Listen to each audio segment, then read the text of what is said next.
on the longtime Indianapolis native Jack Doyle at 8:15. I have a feeling maybe back in his Holy Spirit Eastside Cathedral days, Jack Doyle probably had a few choice words for the Patriots. He probably won't say that publicly with us at 8:15, but I have a feeling this one is circled on his calendar maybe more than others. So looking forward to that conversation. And fresh off the MS holiday party, Jake Query joins us here. How'd you bowl yesterday up at Woodland? 142, buddy. Wow. Actually, we bowled two games. I got a 142 is good. I got a 132. Joe Koppel was in my lane, and he was trying to break 100. He got a 99. I felt bad for him. And then I got a 142, felt fairly happy about myself. And then I looked over, and Mindy Winkler, who works at our sister station, Hank FM. She's really good. She bowled it like a 298. She brought her own shoes. She had a little roller bag. Oh, yeah. Own ball. Yeah, the whole nine. I'm like, wait, what? I know. Yeah, she did like the curvature, you know what I mean? Like the ball would like, and then swoop back in. She was yelling at the 5-pin at one point. I'm like, the 5-pin? Yeah. Is that a nickname? I'm fairly impressive. I'm unfamiliar with that. I'm just trying to avoid the gutter, and if you give me triple digits, it's a good day. But no, it was a fun time up there yesterday. I was glad to. Couldn't stay too long, but a fun time up there on the north side. You know what was fun this morning after bowling, and there's a strategy to bowling, right? You let go of the ball and you're looking at it headed towards the pins, and you're thinking, I hope I lined it up correctly. Are you a bowler? No, I probably like most people, like in high school, my buddies and I. Actually, Woodland was where we would go because I grew up on the north side. But 3 or 4 times a summer, like, hey, you guys want to go bowling tonight? That kind of thing.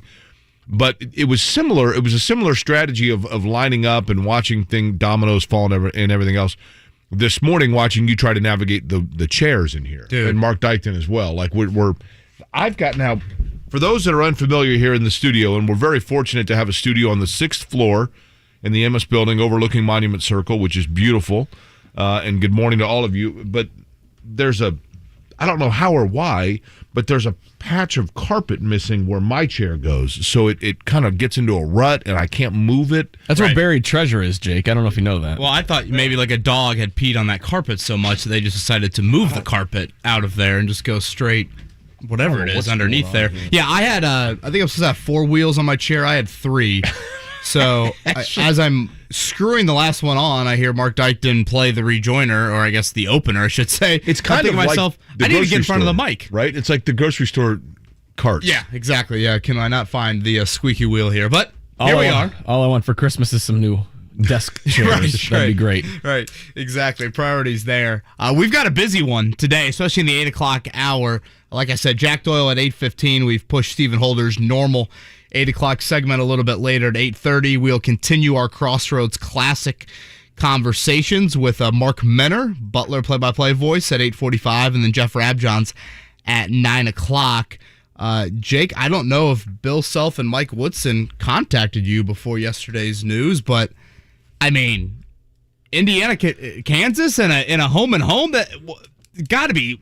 Are you carrying the flags during the under-8 timeout in Bloomington? There's got to be something involved with you, right? It's the Academic Probation Bowl, for sure.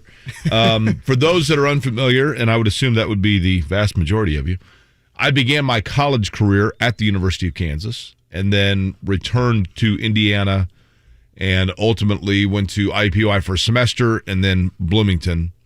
But this was a series. Indiana and Kansas had played each other in the national championship game twice, 1940 and 1953. Indiana, by the way, winning 60-42 in 1940 and 69-68 in 1953.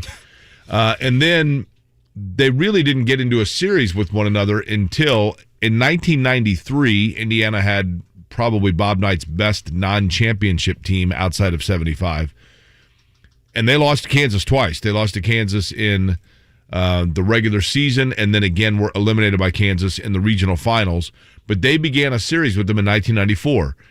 And I went to Allen Fieldhouse to watch. Damon Bailey had 36. Jacques Vaughn hit a game winner.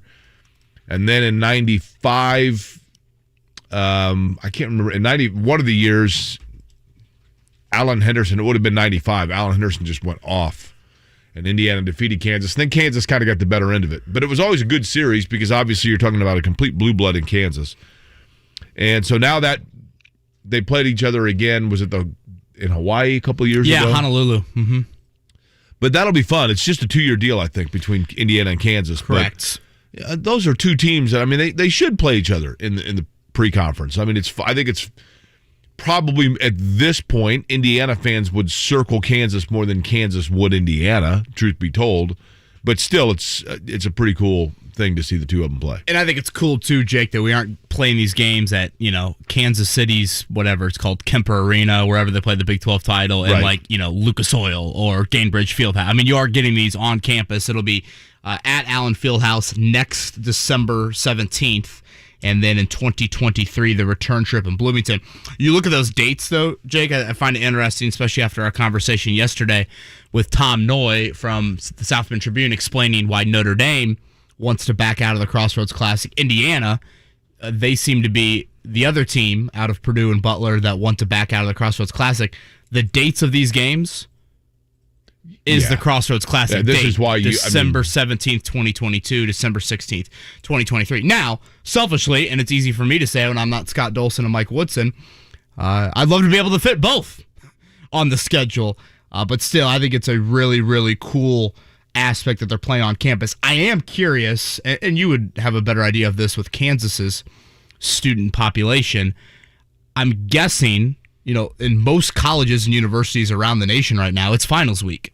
So when you get to Saturday, by the time you get to Saturday, I would say 95% of the campus, if not more, has gone home. Like if you've got a final on Monday, Tuesday, why are you staying all the way till Saturday? Right. Will you get students at these games? Sure, if you live within an hour and you're an IU student of Bloomington, you're going to drive back for that game. But just because they're on campus, the whole student feel to it, which obviously makes those venues adds to what they are. That's something I think that. Now, I'm not going to lie to you, Kevin. The finals dates weren't exactly red letter dates that were circled on my calendar during my time at University of Kansas. Right. I know, yeah. Which probably expedited the coming back and facilitating IUPUI to eventually transfer to Bloomington. I think it was more like October, November final of Jake, your grade is final now. This F and D cannot get any higher whatsoever. So, little home and home, which, again, I think is pretty cool for Indiana and Kansas there. So, we'll talk to Jeff Rabjohns about that. Anything more on Carmel Center Grove front you wanted to hit on from yesterday? I know it was a really popular topic, and it was a very interesting topic, and I think that the unfortunate thing, Kevin, for people is that there is a lot of truth to the phrase that perception becomes reality, and it's probably unfair to Carmel or Center Grove that there's the perception that people assume to be the reality as to why they would draw this decision or make the statements they made about leaving, or the insinuations about leaving the MIC conference and going to a suburban, essentially, conference.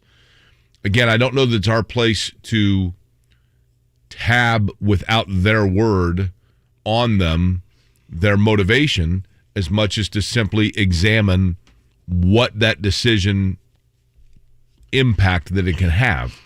Now, all that said, I understand their desire, especially from an athletic standpoint, why it might not be for Carmel or Center Grove in the best interest in being in the MIC. I think that the people's jumping to the conclusion that it was because Carmel and Center Grove wanted better competition and the MIC wasn't providing it, I believe that's invalid. But there is a reason. So you don't think that across all sports? Because that's where Carmel and Center Grove are going towards in terms of their public statements. They're saying, if you look at the entire athletic program, and I get that, we don't feel like the MIC is at the same level. They that probably, in swimming and soccer and those sports, they probably aren't as competitive. But I think it's offset by the major stick and ball sports, the revenue sports, if you could say revenue at the high school level. But in terms of the perception by many people that it's racially motivated, that probably is, and I would certainly hope, invalid to say that is the motivation. But perceptions are often rooted in a history. Mm-hmm. And the reality is, and I'm talking going way back, but the reality is there is precedent why some of those prejudices about Carmel and Center Grove, for lack of a better phrase, exist. But it's an interesting story to me because of the implications that it has from a societal standpoint.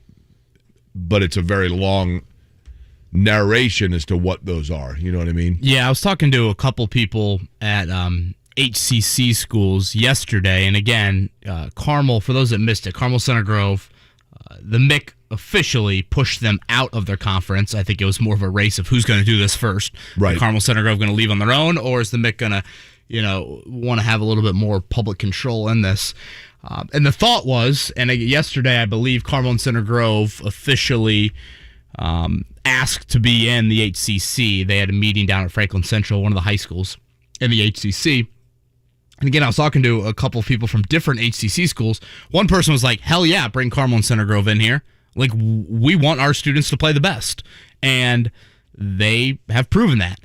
Another one was saying, and they would know this, that if the HCC principals voted on it right now, there's no guarantee that they would welcome Carmel and Center Grove into their conference. They're pretty content with how things are right now. And I think if you invite Carmel and Center Grove, Jake, that's like running, let's say, whatever, Alabama and LSU, let's say they aren't in the SEC.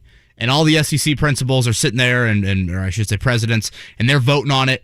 You welcome Alabama, LSU, there's some pros. You're going to sell a few more, boxes of popcorn, a few more hot dogs at a JV volleyball game. But also from a competitive level standpoint, your teams probably aren't going to win as many conference championships.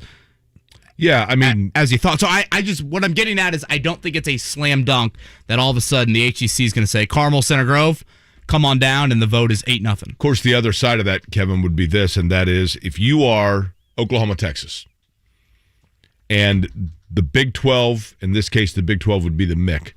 The Big 12 gets wind of the fact that you are talking to other people and you are negotiating the possibility of joining the Big 12. The SEC. And the Big 12 says, wait a minute, you were interested in going to the SEC? Fine. See ya. And then the SEC says, that seems like more drama than we wanted, so we're not going to let you in. Oklahoma and Texas don't necessarily need a conference. They're big enough brands. They can get money by playing wherever they want to play. And in reality, Carmel and Center Grove in this state are the Oklahoma and the Texas from a football standpoint. You know what I mean? Do you think teams would be hesitant to schedule them, though? I don't think they'd be hesitant to schedule them. Do you? Well, I mean, you probably cross off the mixed schools, right? Well, yeah. So if you're Carmel and Center Grove, from a competitive standpoint, I mean, how many 6A schools are you going down that path that are legitimately going to schedule you? You don't want to drive to Fort Wayne and the region and wherever week in and week out. So I just think this has turned into a little bit more of a conference realignment college football feel to Isn't that it, crazy? Jake. It's wild. Yeah. But it has felt like that. Someone brought up to me yesterday, let's say the HCC, and there's 8 schools in that conference. And again, for those that don't know, that's the Franklin Central, Avon, Brownsburg, Zionsville, Westfield, the 2 HSC schools, or Hamilton Fisher schools, I guess I should say. What if, that vote is split? Let's say it's 5-3 against Carmel and Center Grove joining. What if the 5 teams or the 3 teams that don't want them, what if they say, hey, let's break off and take Carmel and Center Grove with us? Yeah. Which again. I mean, you're right. The realignment aspect of it is out there, I guess. When I was in high school, the MIC at North Central, Terre Haute North and I'm trying to think, Terre Haute South wasn't in it, but Terre Haute North was. I remember.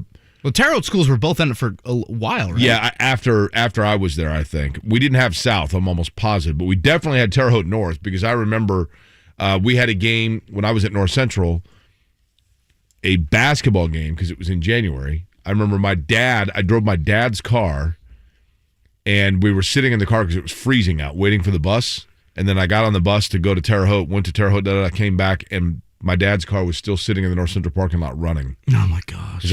I'd forgotten to turn the car. It used like a quarter tank of gas. I was impressed by the fuel mileage of a 19... No wonder you got banned from the North Central, or from the Steak and Shake across the street there. 1988 Oldsmobile's got some pretty serious fuel mileage. And then you had the Lafayette schools in the HCC for a little bit. McCutcheon and, Harrison maybe? Was I think Jeff it was. maybe? Jeff, yeah, I think they... Or was Jeff in the North Central Conference? It might have been Harrison and McCutcheon. And, yeah, Jeff was in with, Kokomo, Marion, kind of that's those the North Central Conference, right? Newcastle, I think maybe. So I always thought it was weird North Central wasn't in the North Central Conference. As a Panther, that always struck me as odd. So yeah, we'll see how all of that plays out. But basically, Carmel Center Grove applying for HCC. I don't know, induction. I don't know if that's the right word. Inclusion, that would be the right word. And principals will vote on that in January. So I still think we are a bit ways away. Kyle Nedrup did mention yesterday in his story, and he's been all over this for the Star, that, again, he had heard this chatter. I think he had actually written something about it back in August. But he is also looking for clarification on the old culturally aligned phrase that the MIC used in their statement. Doesn't sound like either side is wanting the MIC expanding on it or Carmel Center Grove addressing that specifically. Again, busy morning to you. Good morning to you on this. It is Wednesday, right, Kevin? Wednesday, correct. So Hump Day Wednesday, and it's going to be a warm one today. That is good. I don't mean like that in the summertime when it's blazing hot, but certainly unseasonably warm here in December. Hope you have a good day lined up. Jack Doyle, as Kevin had mentioned, is going to join us just about 1 hour from now, the Colts tight end on the program. Then Stephen Holder of The Athletic will piggyback off that conversation midway through the 8 o'clock hour to talk about the Colts. Mark Menner there to talk about at 8:45 the Butler matchup coming up against Purdue in the Crossroads Classic. Jeff Rabjohns at 9 o'clock, and then the pop quiz at 9:35. So a full morning to you, and as in terms of what you might have missed last night, Steph Curry probably is going to be one of those mentioned. We'll get to all that with a Big O Tire Sports Center update on the other side. It's Kevin and Query, 93.5, 107.5 The Fan. The Ride with JMV. Larry's in talking about the Pats. Go ahead, Larry. I hate Belichick. He's a puke. He's a punk. I swear to God, if I see him on the street, I'd slap the shit out of him. I hate the guy. This is a game that we got to have. And I'm telling you, it is time for Jonathan Traylor to take that ball and run it straight up his ass. Do it. Larry's fired up on a Tuesday, and it sounded like he had a kid in the car that was fired up, too. The Ride with JMV. Weekdays 3 to 6. On 93.5 and 107.5. The Fan. You're out with friends and a few drinks becomes a few too many and you decide to drive anyway? What's the worst that can happen? Drive sober or get pulled over. Paid for by NHTSA. Sports Center updates on the Fan are brought to you by Big O Tires. Right now at your locally owned and operated Big O Tires, save up to $170 off a set of Michelin tires with your Big O credit card. Big O Tires, the team you trust. Dan vs. Fan, sponsored by DraftKings Sportsbook, an official sports betting partner of the NFL. Download the DraftKings app. Use code 1075FAN to get in on all the action.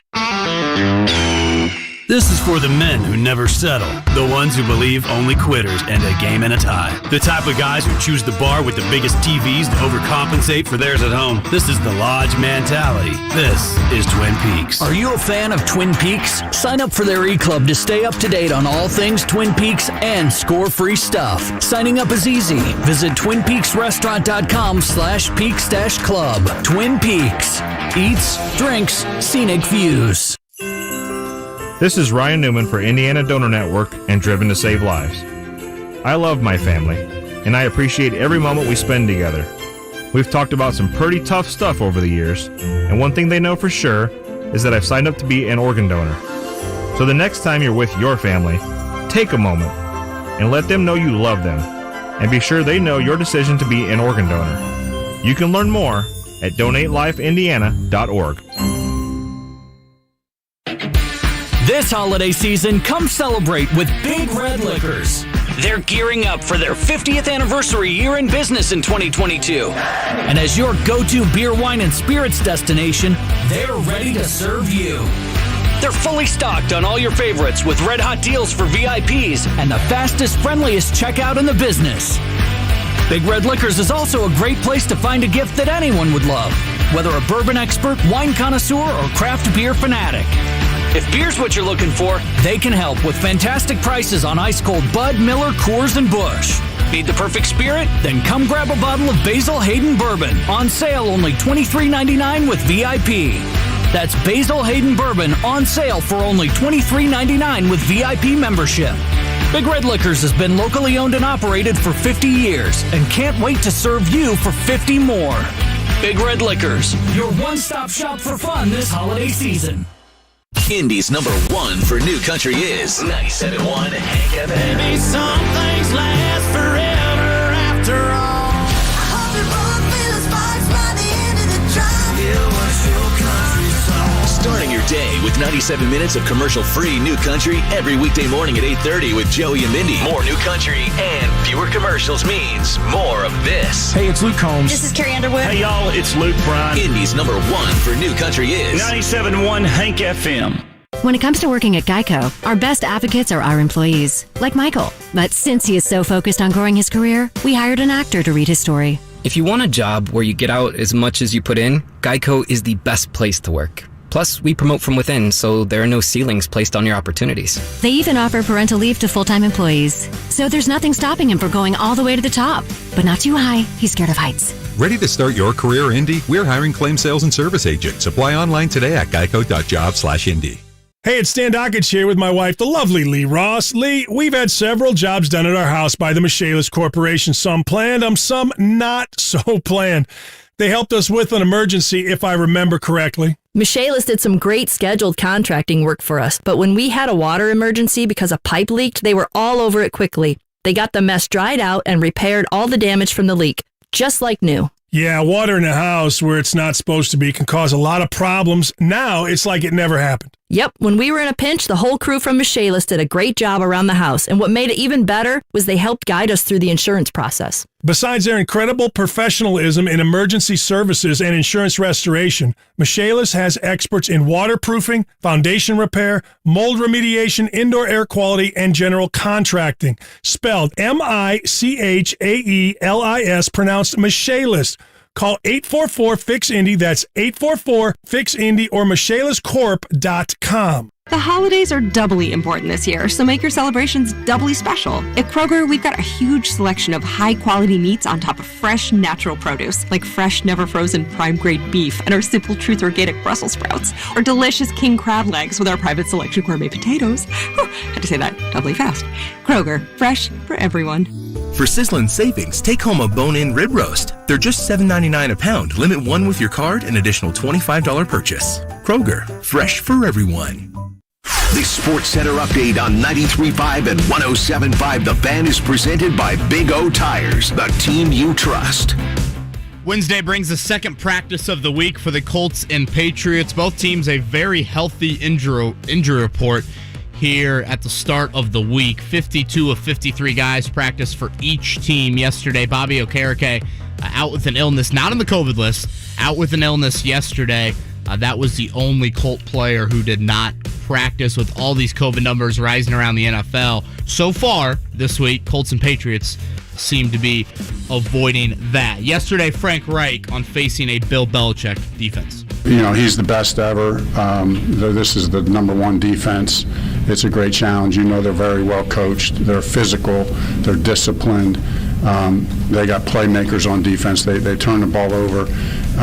You know, you have to be, you know, on offense, we have to be, you know, patient. We have to be opportunistic, you know, and we just have to execute. Jake, something I'm going to ask Stephen Holder when he joins us here in about an hour. As Frank said, one of the kind of internal battles he has had this week is how much do you stick with your game plan, your approach, knowing full well the Patriots want to make you play left-handed.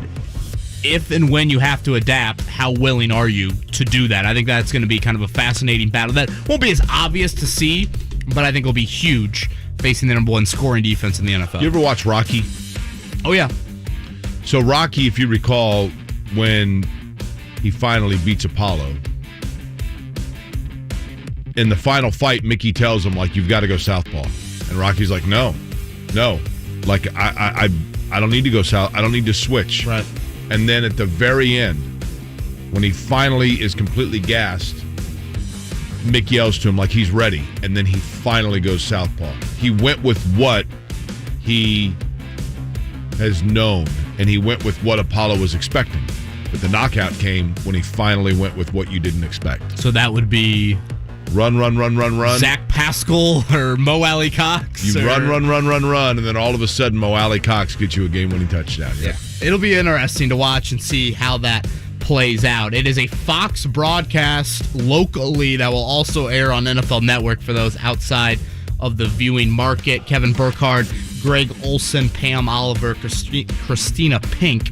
That is the broadcast crew for Saturday night. It is an 8:15 kick. Ryan Kelly was back to practice, limited yesterday.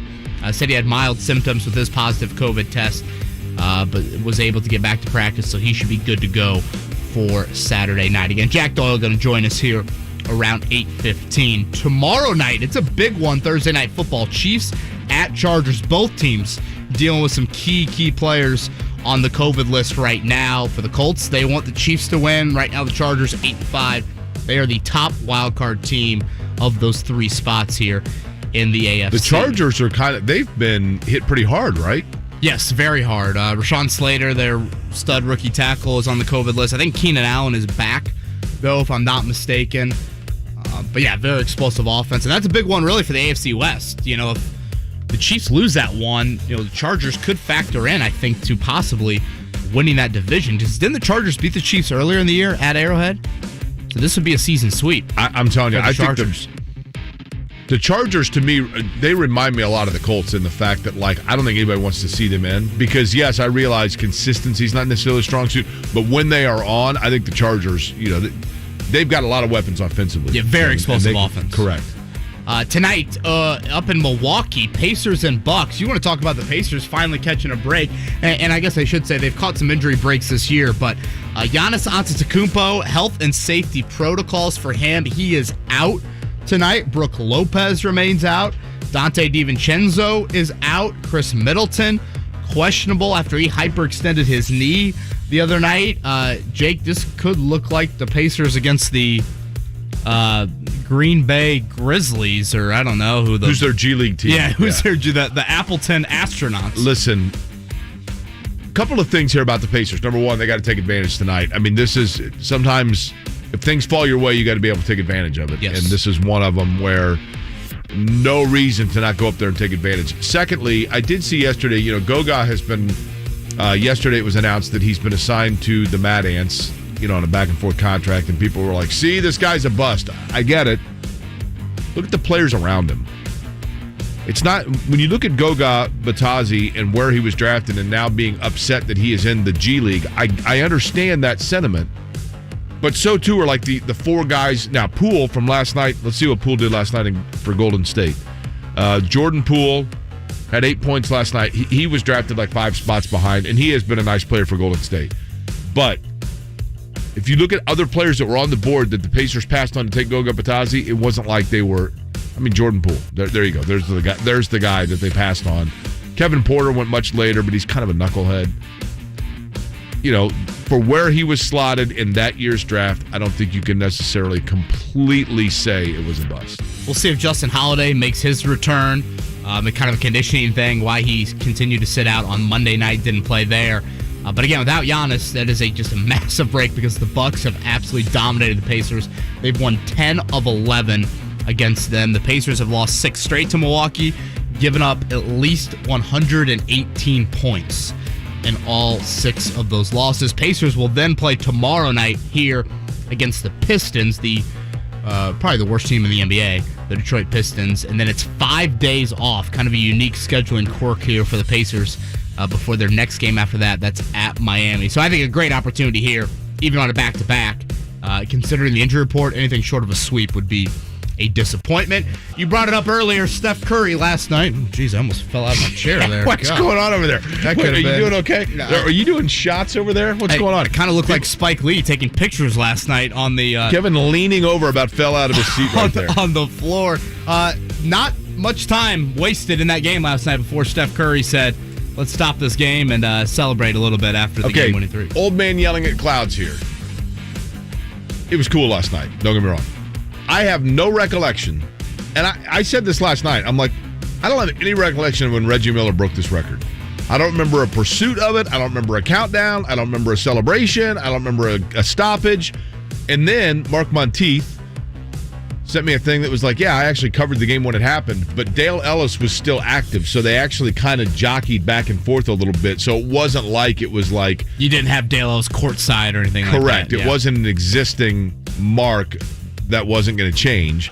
Now, it was cool, obviously a little bit by design, but what are the odds that, now follow me here, Reggie Miller broke the record of Dale Ellis, right? Mm-hmm. Ray Allen broke the record of Reggie Miller. Steve Kerr was at that game when that happened, I guess. Steve Kerr was also at the game last night because, of course, Steve Kerr was doing on television the game when Ray Allen broke the record. Steve Kerr was playing for the Bulls against Michael Jordan Steve Kerr was playing with Michael Jordan for the Bulls when Reggie Miller broke the record. Steve Kerr was on the floor when Reggie Miller broke the record. Steve Kerr was working as a television commentator when Ray Allen surpassed Reggie Miller. Steve Kerr was there as a coach when Steph Curry surpassed Ray Allen. I knew eventually I'd get that right. But it was cool to have Ray Allen there in attendance with Reggie Miller and with Steph Curry. It was cool. Impossible question to ask, Jake, but I thought of this last night. At the age of 33, Steph Curry, he is going to continue to expand, obviously, on this. Does someone in your lifetime break Steph Curry's record? You know, Reggie Miller pointed something interesting out. I will say yes, and I'll tell you why, Kevin. Reggie Miller pointed this out. Steph Curry went to college for, 3 years? Sounds right. So he was 21 when he came in, 22? Yeah. Do you have a high schooler, I guess? Yeah. Or a 1 year out? Yeah. I mean, if you get a young guy that is that kind of a player, and Steph Curry has now set the bar, right? Like, he is the mold in which players growing up are emulating. Yeah. When Reggie Miller came into the league, the average NBA team took 5 3-point shots a night. The average NBA team heading into from last season, 34 3-point attempts per evening. So long as that trend continues, then yes, his record will be broken. And the thing, too, about Steph, it's not like he came in the NBA and day one was hitting 5-6 threes a game. Right. I mean, he even had a little bit of development. It is crazy when you watch, you see the shots of Reggie next to Steph last night, the height differential. I mean, Steph's what, 6'2"? Yeah. Something like that. Like it's not like his ability to get off his shot is something we probably honestly don't talk about enough there. A couple quick notes. Michael Penix transferring to Washington, reunited there with Kellen DeBoer, former IU offensive coordinator who took the head coaching job at Washington. So I think we all hope Michael Penix ends his collegiate career on a high note after all the injuries he suffered at Bloomington. And Mr. Football candidate Caden Curry from Center Grove, one of the more highly recruited players really ever in the state of Indiana. It's a national signing day for college football, the early signing day. He announced last night that he will be going to the Ohio State. An interesting question, Kevin, would be who are the most highly recruited players in Indiana high school football history? We talk so much about Indiana high school basketball. Who would it be in Indiana football? A couple names that immediately come to mind. James Banks. No question. And then the other one I was going to go with was Jalen Smith out of Fort Wayne, who committed to Notre Dame. I would assume Rod Woodson was, right? Different era. Yeah. Lars Tate absolutely was. Jeff George would be number one. Yep. He was the number one player in the country. And then Jeremy Finch from Warren Central, when he went to Florida, that was a massive deal. I know right now, like in the NFL, Zach Martin would be the guy, but he was not, I think, as highly recruited as maybe some of those other guys. Still, very fine. Obviously skill or position players. Derek Mays, who went to Notre Dame, would be North Central guy on the list. But yeah, it seems like Caden Curry, a great baseball player as well, so congrats to him. More on the Colts getting set for the New England Patriots. Again, Jack Doyle going to join us 45 minutes from now. I also have a question for Kevin that I discovered on the way in this morning that I need to get to the bottom of, and I'm going to do that next. Is that fair? I can't talk this morning. I don't know about you. It was all the bowling last night. I was going to say, you got bowling on your mind. It's Kevin and Query, 93.5, 107.5 The Fan. The Pacers hit the road to face the defending NBA champion Milwaukee Bucks tonight at 7:30 on 93.5 and 107.5 The Fan. Looking for the perfect holiday gift? Shane Company has the largest selection of fine jewelry available now and ready to go. While retail jewelers are running low or completely out of stock, you can rely on your friend in the jewelry business. My grandfather started sourcing diamonds overseas in 1929. Because we pay cash at the source and work with partners we've had for generations, we have more unique fine jewelry on hand to choose from than anywhere else, whatever your budget. Our gemstones are natural, selected for their beauty, and our jewelry is crafted to our superior standards, which is why we're able to offer a free lifetime warranty. Visit our store or check out our online gift guide. Shipping is fast and free. Knock it out of the park with a gift that'll light up the holidays. Now you have a friend in the jewelry business. Shane Company and ShaneCo.com.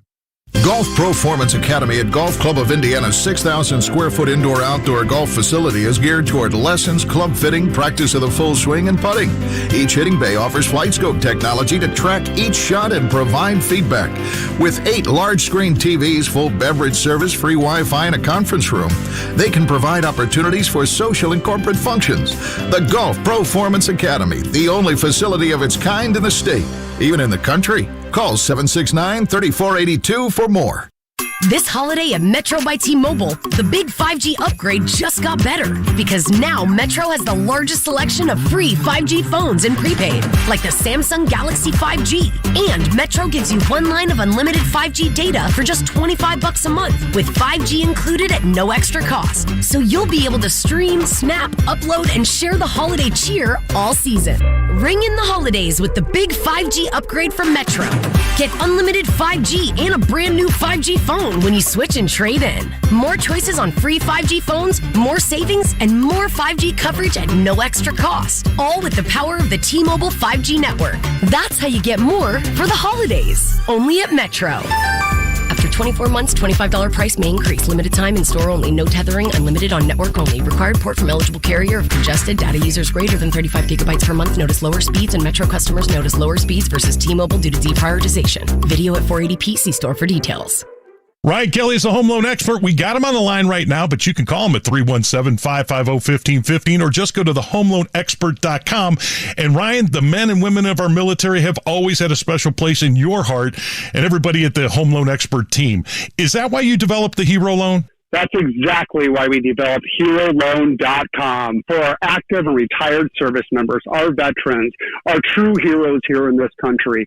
We've always done VA loans, but we knew we could do it better. So we applied to the federal government, and we got, after about a year, the highest delegation that they can give you for VA loans, meaning we control the file.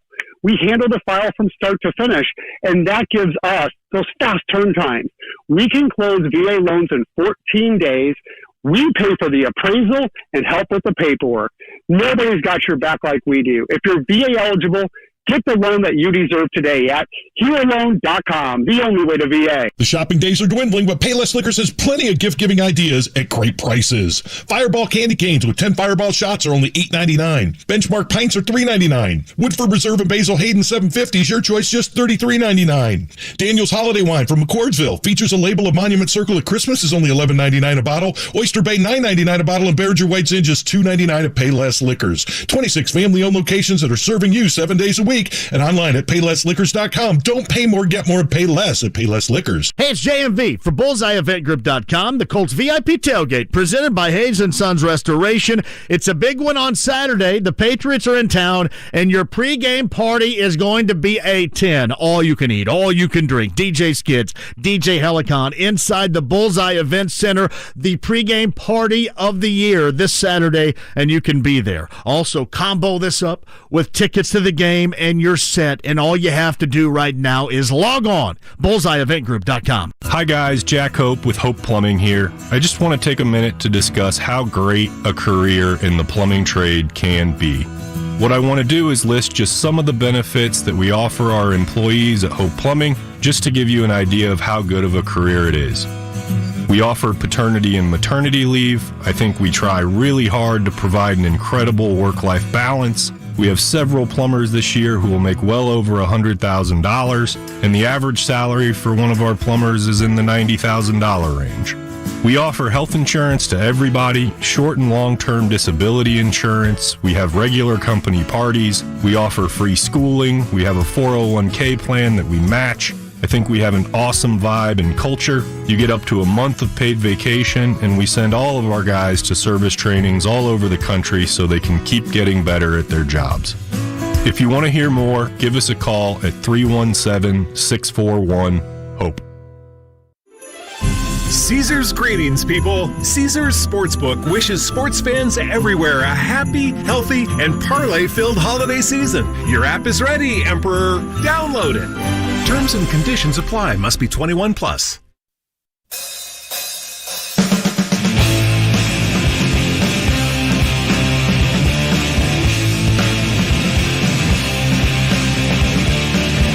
Kevin and Query on 93.5 and 107.5. The Fan. We have Jack Doyle in about a half hour. Get his thoughts on this rivalry this week, and got a new episode of Hard Knocks as well. I believe the Doyle family will be featured at some point here in Hard Knocks. Now, when you say the Doyle family, do you mean his family or his parents and his, because they're local? Oh, I thought you were going to ask me if I meant Greg Doyle's family.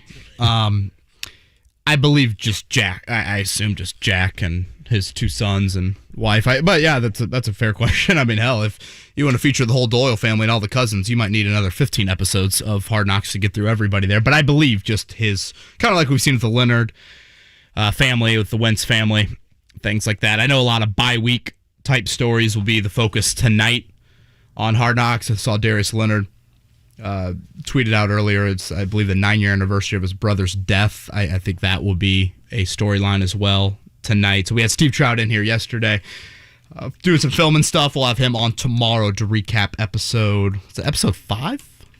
Tonight's episode 5 of Hard Knocks. Is it really? Yeah. Here's my question for you, Kevin Bowen. I'm driving in this morning and I got to thinking about it, listen, I don't necessarily, I think that we have, as a society and as sports fans, we've gone over ad nauseum COVID and whether or not the vaccines should be mandated. I mean, there are a million different worms that can come out of that can. And whether or not we're doing the right thing, and should we shut down, and was the shutdown even necessary? And I'm not necessarily interested in getting into those conversations as much as, and I think that we anticipated this might be the case when the weather gets cold and people are starting to congregate inside and in closed areas, and a new variant. But the reality is, in terms of whether you are worried about it, whether or not you find it to be something of grave concern, that's not necessarily, I guess, the question that I'm seeking here, or the answers that I'm seeking. As much as, do you think they should, but do you think the NBA or NFL, either one, are going to redirect their approach when it comes to the pandemic, either with the way that they're handling fans being allowed into the venues, the amount of practices that are taking place, or even games themselves? Do you think that any normalcy of what we're seeing right now in the NFL and the NBA in particular is in jeopardy based on the fact that we are seeing some teams that are having a spike in number of cases? Yeah, it's a totally fair question. I hate the fact that it is a fair question. Right, because it's like, sucks. Oh my gosh, here we go again. Yeah, here we are on December 15th, and it's the heat of the NFL schedule. But again, totally fair. Just yesterday, we had to adjust some of our testing parameters with the Colts media-wise. So clearly, there are steps already being taken with the NFL.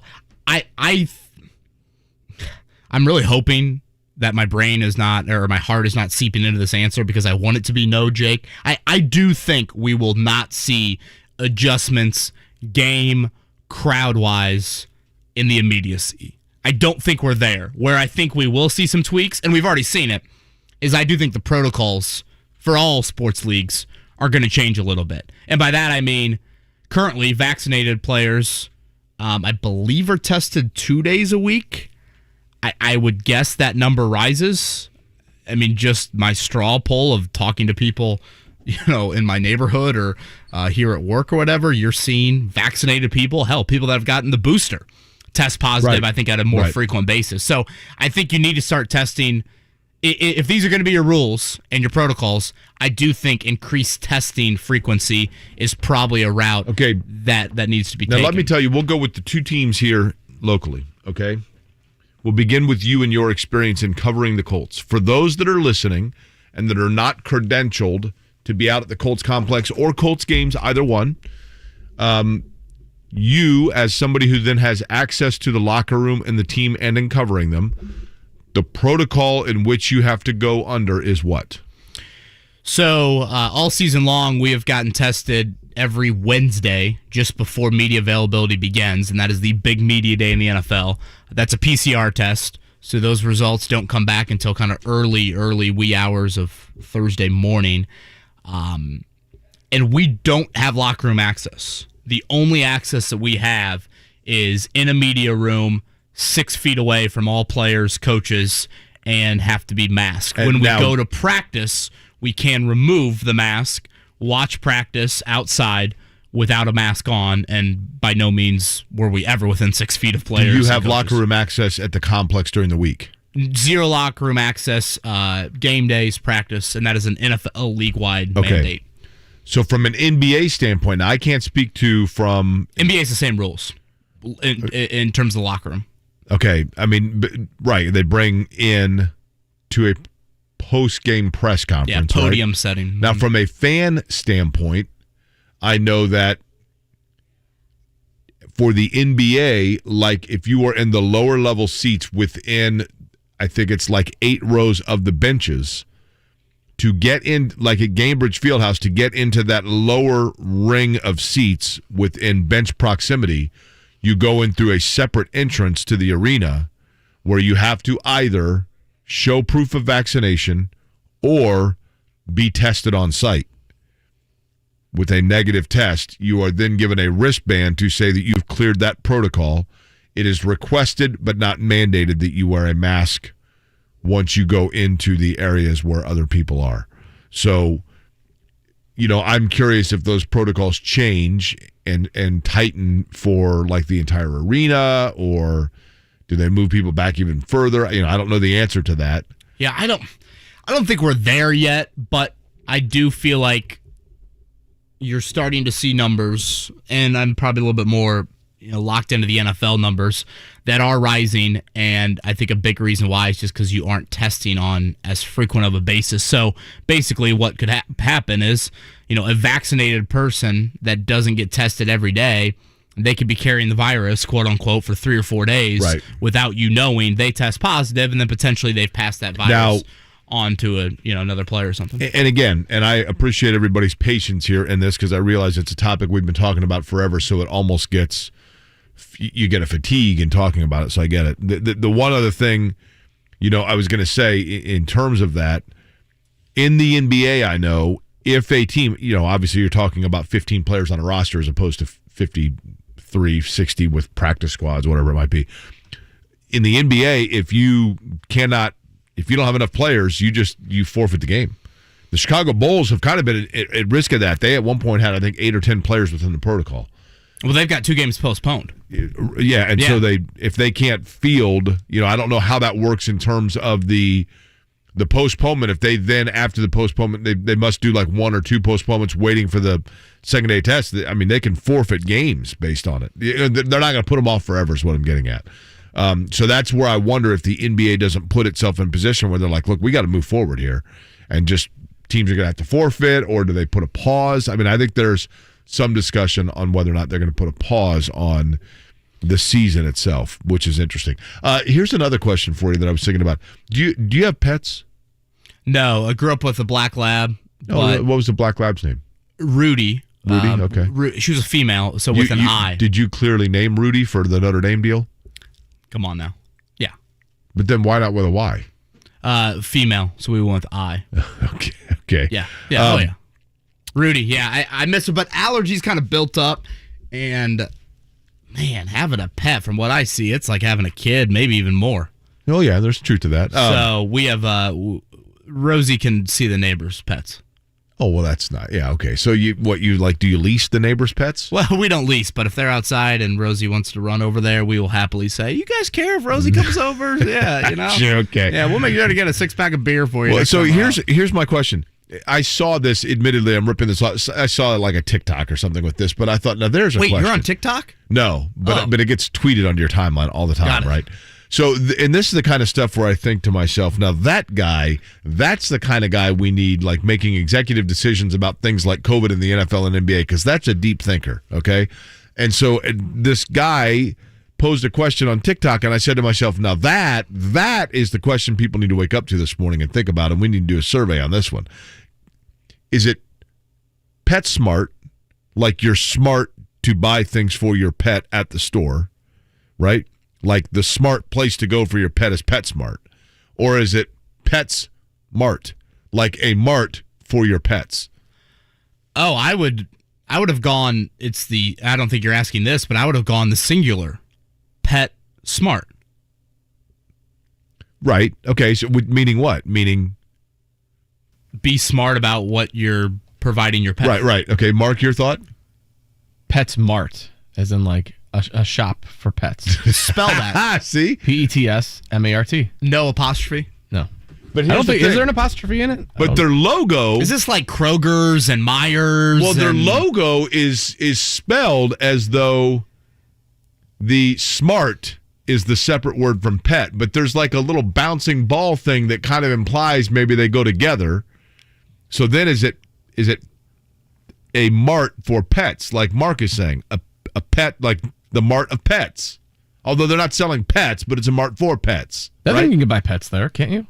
Well, you can't buy... Seen some gerbils running around. around. I had a buddy in high school that bought a snake from there. Really? Yeah. You remember in college that was a big thing? There was always like everybody had a guy in college that like in road trip. Everybody had that one guy who's like, yeah, my boa.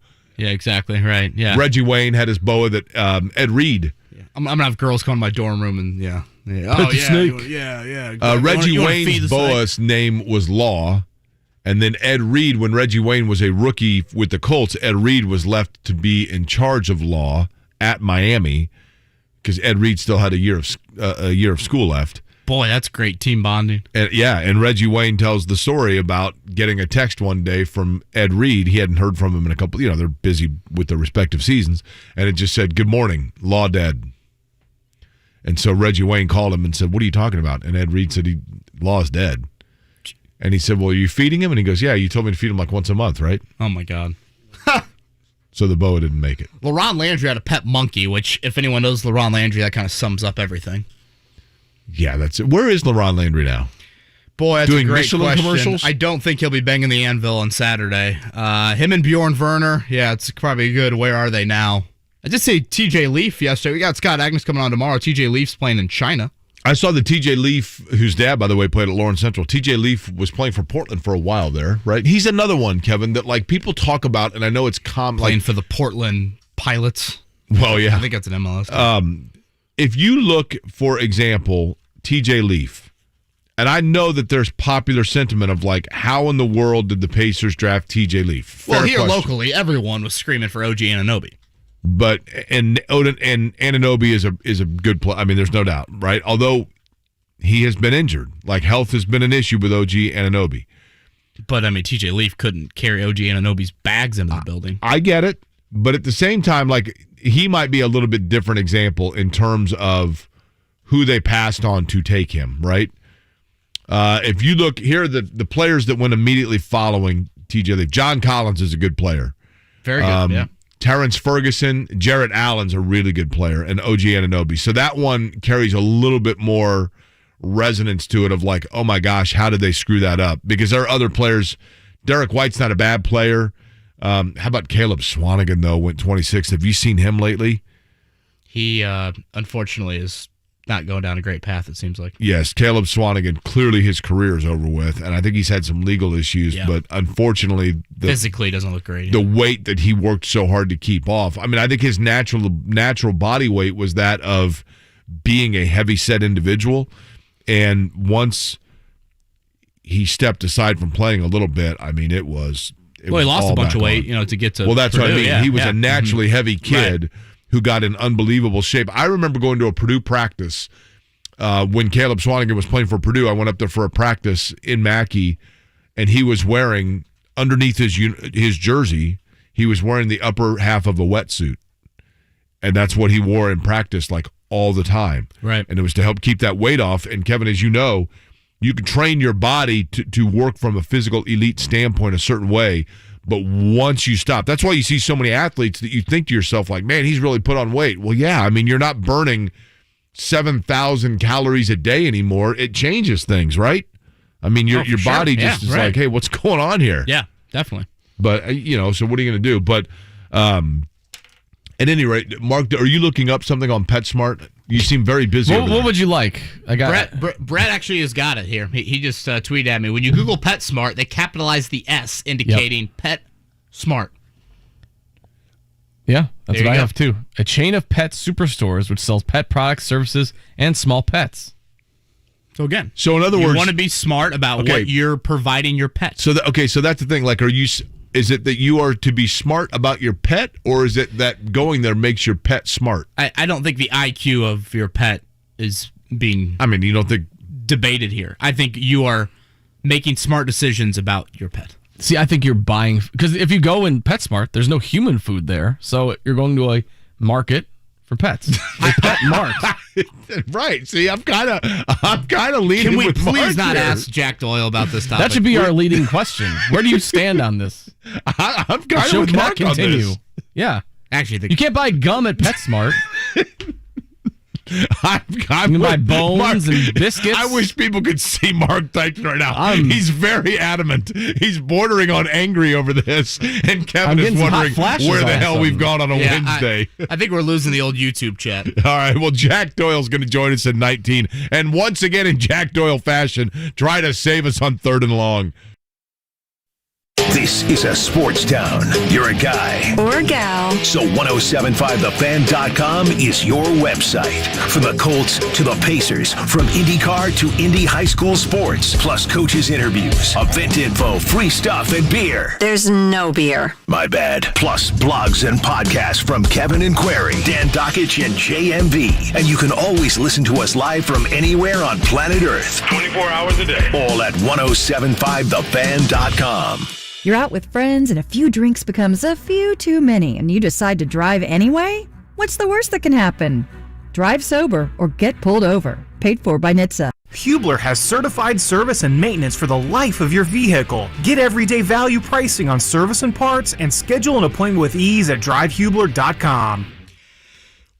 With the new year here, do you really want to go through another year of awful joint pain? Well, you don't have to do it. You can resolve that right now and get yourself moving again for 2022. It's time to call QC Kinetics, non-surgical regenerative treatments for joint pain. We're talking lasting results using natural biologics, no surgery, no pain meds, no steroids, and no downtime. Regenerative treatments that actually encourage your body to heal itself using highly concentrated natural biologics. Patients are raving about it. For hip pain, knee pain, shoulder pain, and back pain. Don't let them keep giving you steroids. Don't let them tell you that surgery is your only option. You can get a free second opinion at QC Kinetics, and you can do it now and imagine life in 2022 without pain. So call the local medical professionals at QC Kinetics. That's 463-235-7160, 463-235-7160. We've done it again. Golden Oak Lending has dropped rates even lower. I'm James Hawkins, president of Golden Oak. With a 1.875% rate and home values up, you can get more cash out now. Call 317-706-GOLD today and make no mortgage payments until next year. Golden Oak Lending cured my blues. NMLS 114937, 1.875% fixed, 2.952% APR, FHA 15-year mortgage with 20% equity and approved credit. It's JMV. Do you have a savings goal for the new year? Forum Credit Union is here to help you meet that savings goal with a fun way to save $1,378 over 12 months. It's the Forum 52-week challenge account, and it's easy. Save $1 the first week, $2 the second week, and keep increasing your savings amount each week. Or you can save the equal amount every week, whatever works with your budget. Stop by any Forum location today to open up your challenge savings account or learn more at forumcu.com. By texting 64,000, you agree to receive recurring automated marketing messages from Warby Parker. Message and data rates may apply. No purchase required. Terms apply. Available at warbyparker.com/terms.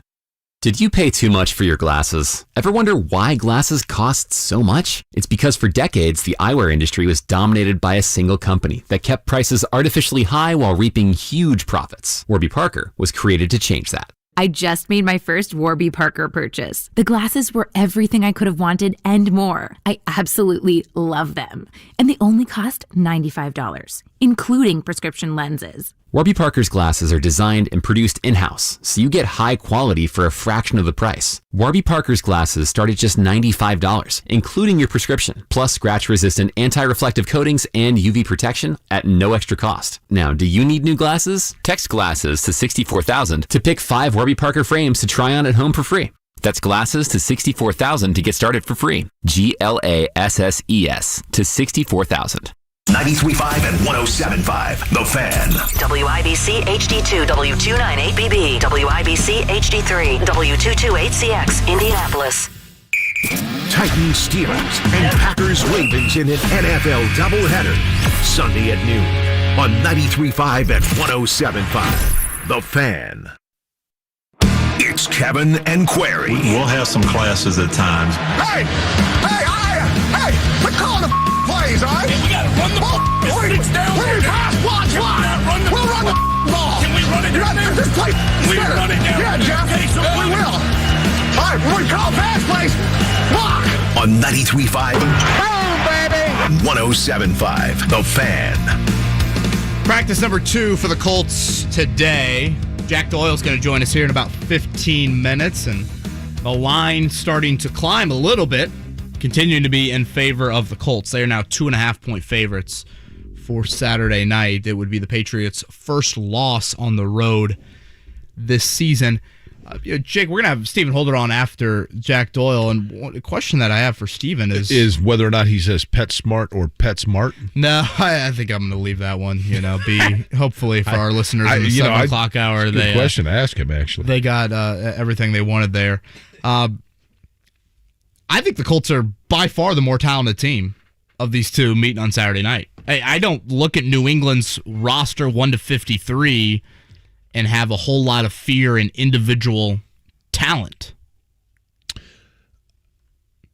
Here's the thing, though. That may be the case, but it's not about the parts, it's about the sum, right? Fair. And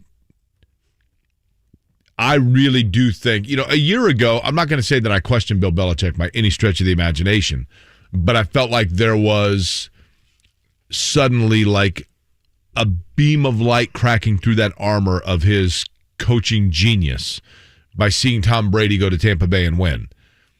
And then this year, the decision to jettison Cam Newton, who we obviously all realize was not the Cam Newton of old, but to go with a rookie and just build around that rookie a system that allows Mac Jones to be a rhythm guy, and then for them to win in the typical Patriots blueprint. Kevin, the reality is this. You know what New England's going to do. You know what Bill Belichick's coached teams, how they're going to play. It's been that way for a decade and a half, and yet they win consecutive games week in and week out. They just win. And that speaks to his genius. So individual talent-wise, sure, maybe, but again, it's the sum, not the parts. More than any other franchise with the New England Patriots. Look at, for example, the teams, pick whatever team you'd like that Brady won a Super Bowl with in New England, and then how many players other than Tom Brady on the roster are Hall of Fame players? Probably the second best player they've had in the last 15 years didn't win a Super Bowl there, and Randy Moss. He's the best at his position. I think you could maybe argue Gronk. Well, Gronk for sure is Hall of Fame. Yeah. But I definitely hear you out. Defensively, Teddy Bruschi and Richardson, they were fine players. Yeah. Willie McGinnis, really good players. Ty Law, Rodney Harrison. Yeah, we're not talking about without question first ballot Hall of Famers. Right. Yeah, no, I think it's a very fair point. I also, and we've touched a little bit on this, Belichick watches Brady win a Super Bowl last year. That pisses him off, clearly. They go into free agency last year, Jake, and remember how much money they spent? It was the most this is how you build a roster, this is how you do things in the NFL. The number that I was seeing was they spent $170 million. Haven't they stockpiled draft picks too, though? Guaranteed money. They have. But if you look at like last year's draft, there are a couple guys, Mac Jones obviously, playing for them, but they went out in free agency and they just said, screw it. We're going to go out and $170 million in guaranteed money. You can't get Chris Ballard to spend $17 million in guaranteed money. And I think it is just I thought at the time it was fascinating by Belichick saying last year, that made me so mad. I'm going to alter my approach. Well, I'm going to push in, right? Big time, exactly. And provide, because at the time it was still Cam Newton. But they're getting guys that fit what they do. They're not going out, you know what I mean? Like he's not trying to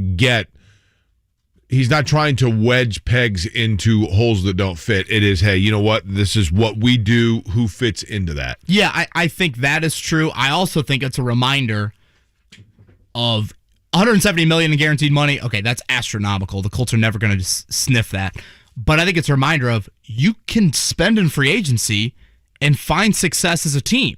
And I guess that is kind of a bit of the frustration I have with Chris Ballard's approach. It's that if you look at Ballard's free agency history here in Indianapolis, he's had plenty of hits.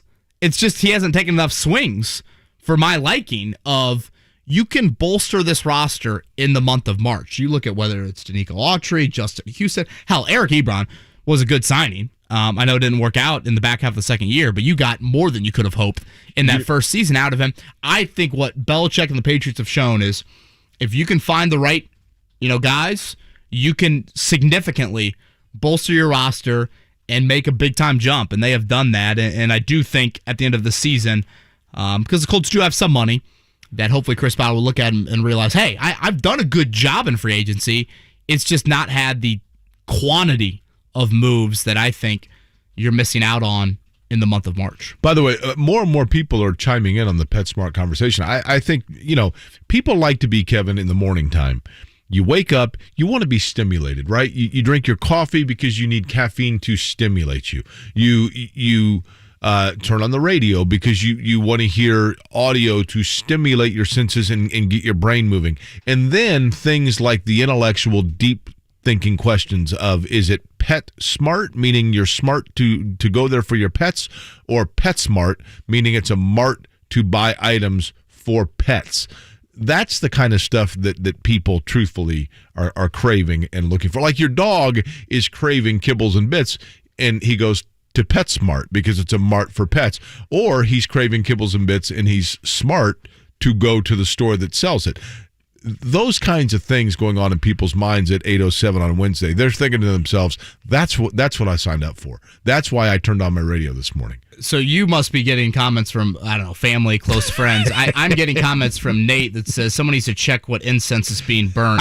That line of questioning from Jake was something you'd hear from a USC Berkeley student. There are people, this is the kind of thing, see, Kevin, this is what happens to people. People enjoy, and certainly I understand, we are a sports talk radio station, right? So people are tuning in to hear about the Colts. But what they don't want to admit to themselves, and I get it. I get it. People don't necessarily want to admit these things. But tonight at about 8 o'clock, I'm going to start getting tweets from people like, I have to admit, I've been thinking about it all day, and I asked my wife at dinner. That's the kind of stuff, yesterday we had a few guests in the studio, nice guests, right? And I mentioned to you, and then there was kind of a funk that came with it, and that funk was stuck on me all day. I washed myself 6 times yesterday and took my coat to a dry cleaner's. I'm not saying anybody particularly was good, but it stuck with me through the course of the day, right? This is the kind of narrative that's going to stick with people over the course of the day. Yeah, you got Andrew tweeting in. Please stop the PetSmart conversation. I'm turning the radio off. No, Andrew didn't say that. Andrew didn't say that. He didn't tag me. I can't hear him. I can't hear him. Tagged me. He's talking to somebody else. We only got Andrew for 10 minutes. I don't know if we're going to be keeping him much longer. We do have Jack Doyle, by the way, in 5 minutes. Did you watch Steph Curry last night? I did not. I did. I saw the highlight. I didn't. He made a 3-pointer. It's great celebration. Spike Lee looked like a fool, and yeah, that was about it. It is amazing to me. And again, I think Steph Curry's a wonderful talent. I think he is. It's interesting because Steph Curry doing that in New York, the year that Steph Curry was coming out of Davidson, there was question about him because of his size, as you mentioned earlier, Kevin.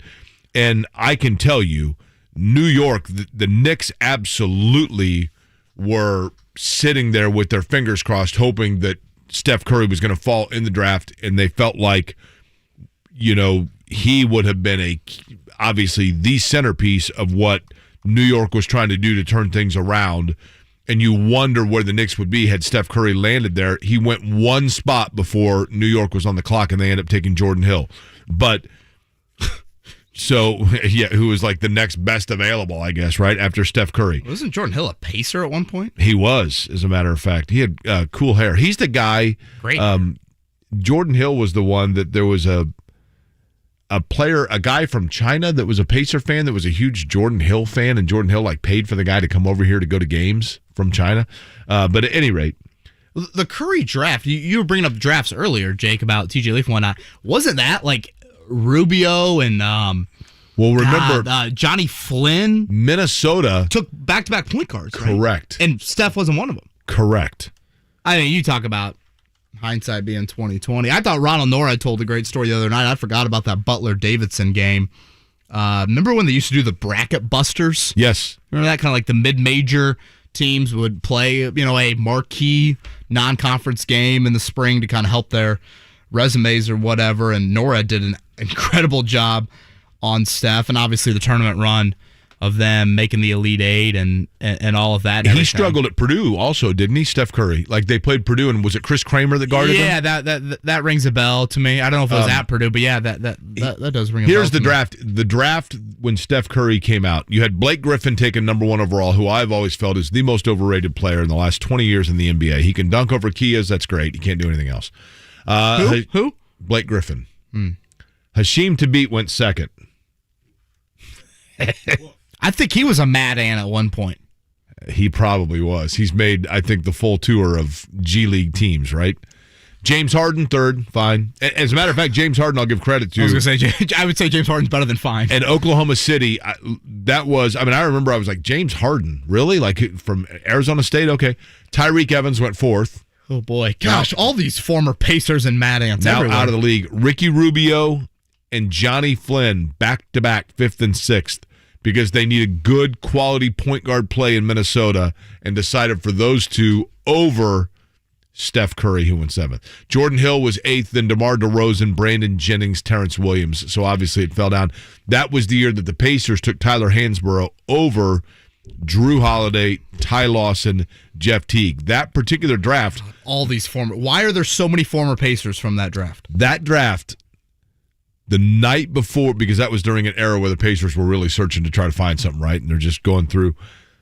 The night before that draft, I was walking through Castleton Square Mall, and Jeff Teague was walking around eating a bag of gummy worms. And I'm like, hey, man, aren't you Jeff Teague? Yeah. You nervous for tomorrow? No, I don't know where I'm going to go, but, we'll see. And then he went to Atlanta, and another former Pacer, right? Ultimately found his way here. I definitely hear you out on the Steph Curry, and now all of a sudden the three-point shot is pretty much what only people do in the NBA. And there's going to be, kind of that young guy that comes out and is able to, shoot the ball at an extraordinarily high level. But I really think he's going to hold this record for a long. He's only 33. Well, that's Jake. the thing. He's going to add to it for certain. But what I'm saying is, who is a young? Again, I would have to look this up, obviously. But who is a young shooter in the NBA right now that you would even think of? In the NFL, you assume Mahomes is going to shatter passing records. Luka? I just don't think he's the volume or the consistency of it. But depending on the way the game But is Luka's game still going to be there at 32, 3, 4? But he's only, you know how old he is right now? Well, yeah, he's what, 22? Yeah, 1? he's still very young. See, the thing is, like I said, the players now, you're going to have somebody that's going to come into the league at 20, right? And then when they come into the league at that age, Steph Curry changed the game. There's no doubt about that in terms of the way that it's played and the way people anticipate going into it. What are we looking at? 2,700 is the number. I'm looking to see from Luka's standpoint how many three-pointers that he has made over the course of his career. He averages 3 games, so yeah, he's going to have to tick that up. He attempts 8 a game. Joining us now, by the way, on the Payless Liquors hotline, he is the tight end for the Colts, and I believe either classmate or schoolmate. Classmate, Kevin? Yeah. Oh, yeah. Class of 08, baby. Class of 08 from Cathedral High School. We're talking about Jack Doyle of the Indianapolis Colts. Jack, good Wednesday morning to you. Hey, how's it going, guys? Thanks for having me on. I appreciate you coming on. It's a pretty big week, and look, you are a fascinating person to ask this question because you're native of Indianapolis, so you understand to the people of this town what Colts Patriots means. But to the rest of your locker room, and be totally honest here, aside from everything that's at stake, does Patriots jump out a little bit, or is it another week? Yeah, I would say to this locker room, it is another week. I think the significance of the game of, us, trying to get in the playoffs and it being late in the year and, them being, the number one seed right now. Then obviously the Patriot name, whenever you're taking on, Coach Belichick, taking on the Coach Belichick defense from being an offensive player, it's always a great challenge and one you accept and one you're excited for. But yeah, I'd say the rest of the locker room doesn't. Maybe I think it's important for them to understand the significance to this town, to this city of what it means to playing the Patriots. But also at the same time, they're worried about it just being another game in the same sense of trying to go out there and get a win. Sticking to Coach Reich's mantra of 1-0 this week. Obviously, I know growing up a Colts fan and then living through those years, I know the history of this the Colts Patriots, but yeah, to a lot of guys in this locker room, they don't know a lot of that. It's Jack Doyle with us. Jack, appreciate the time this morning. When you let's say Kylan Granson or Mo Alley Cox, someone comes up to you and they're like, "Dude, I don't get this Patriots Colts thing. What?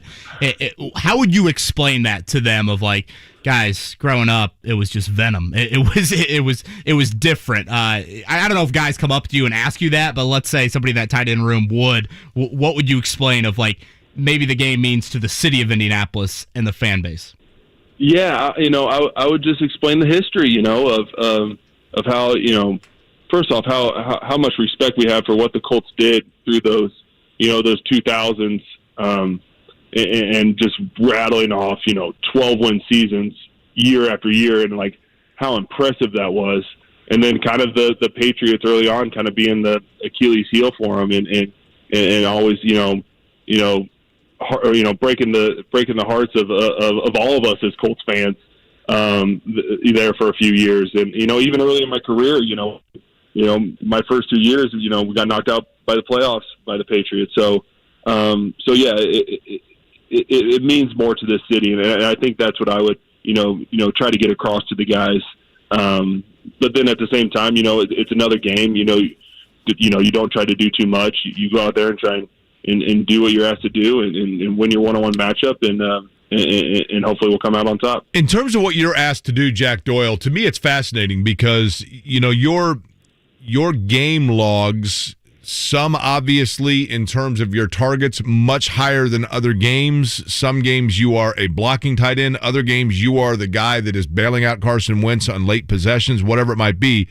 Do you know going into a game, hey, this is a game where we're going to prioritize you over Mo Alley, let's say, or does it kind of go with the flow and the feel of the game and what defenses are showing you guys? Yeah, honestly, it kind of does just go more with the flow of the game. We do such a good job on our offense of spreading the ball around, and I think that makes us a really good offense. It makes it harder to defend.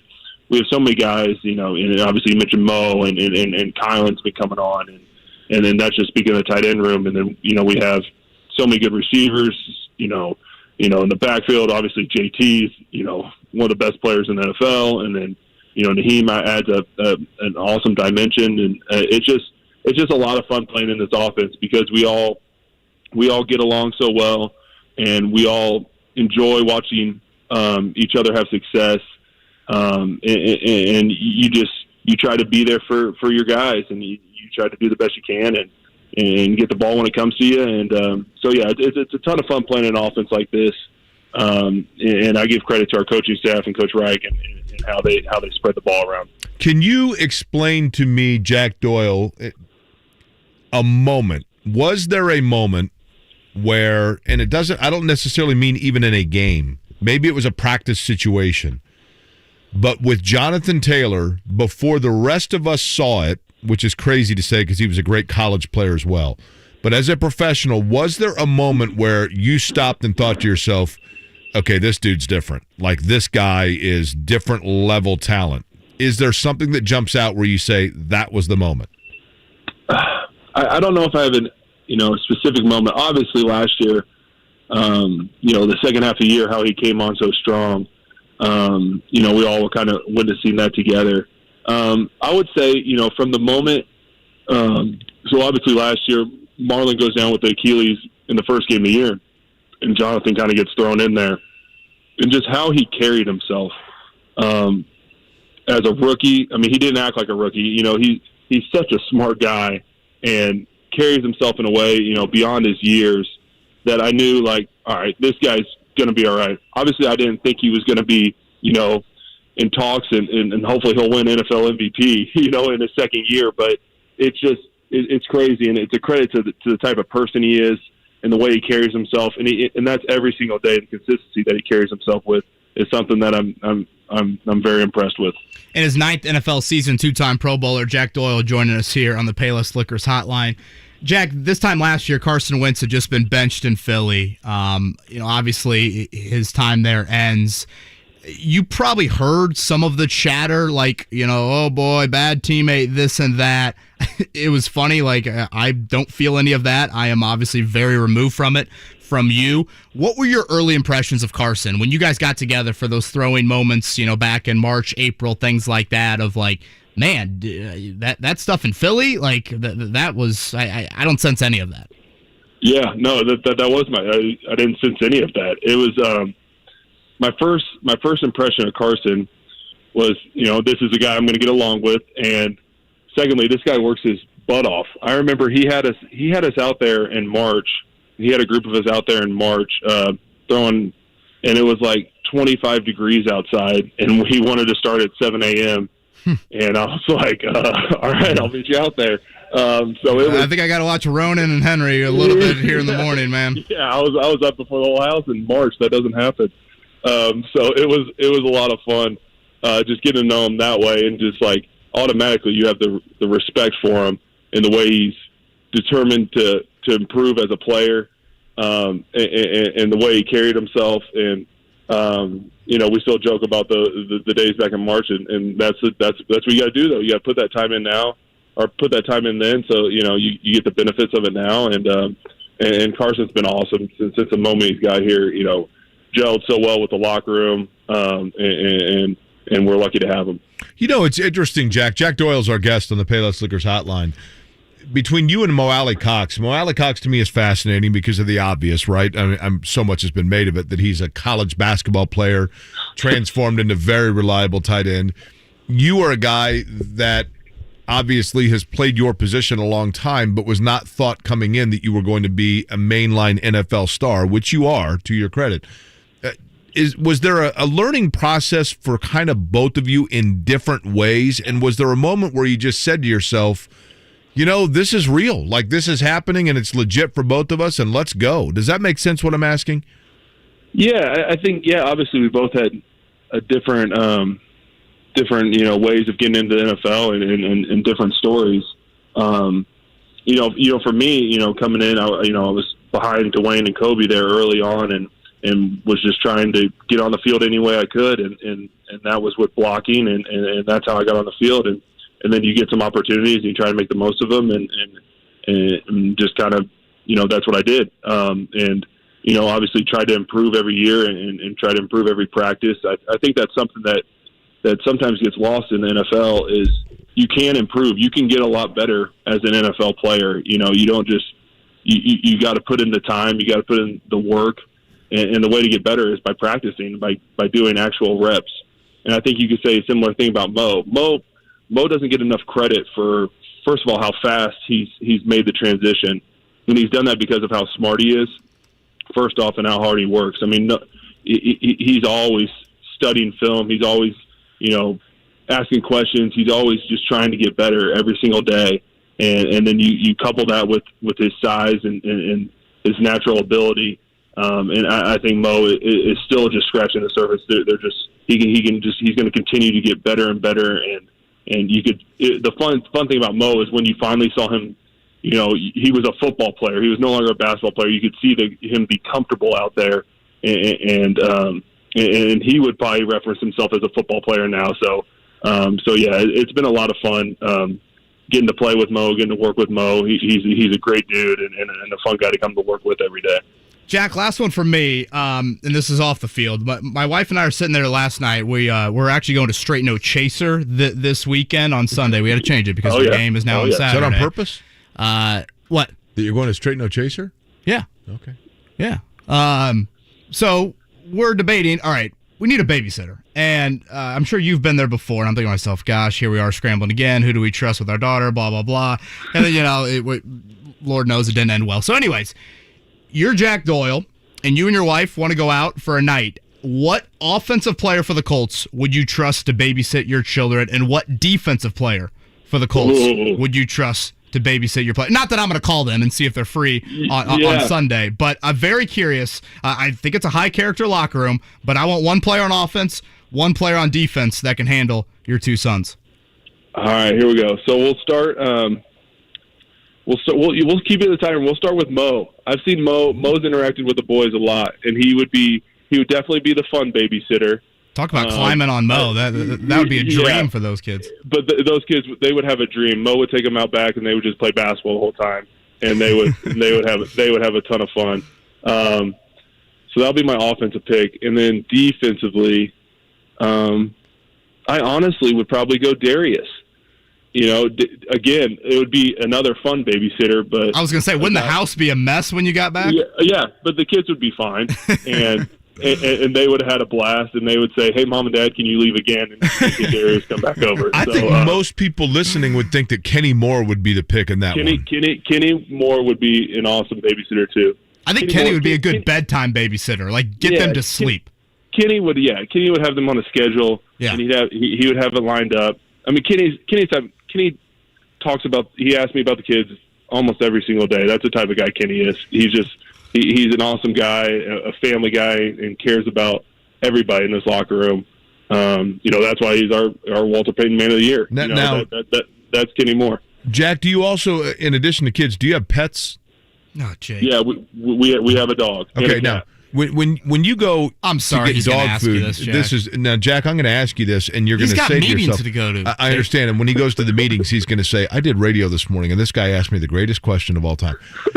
In your opinion, is it Petsmart because you're smart to go there for your pets and you're helping your pets be smart, or is it Petsmart, meaning it is a mart where you are buying marketing items for your pet? Honestly, I've never thought of it in the second way. I've never thought of it in general. I'll say that first. You have now.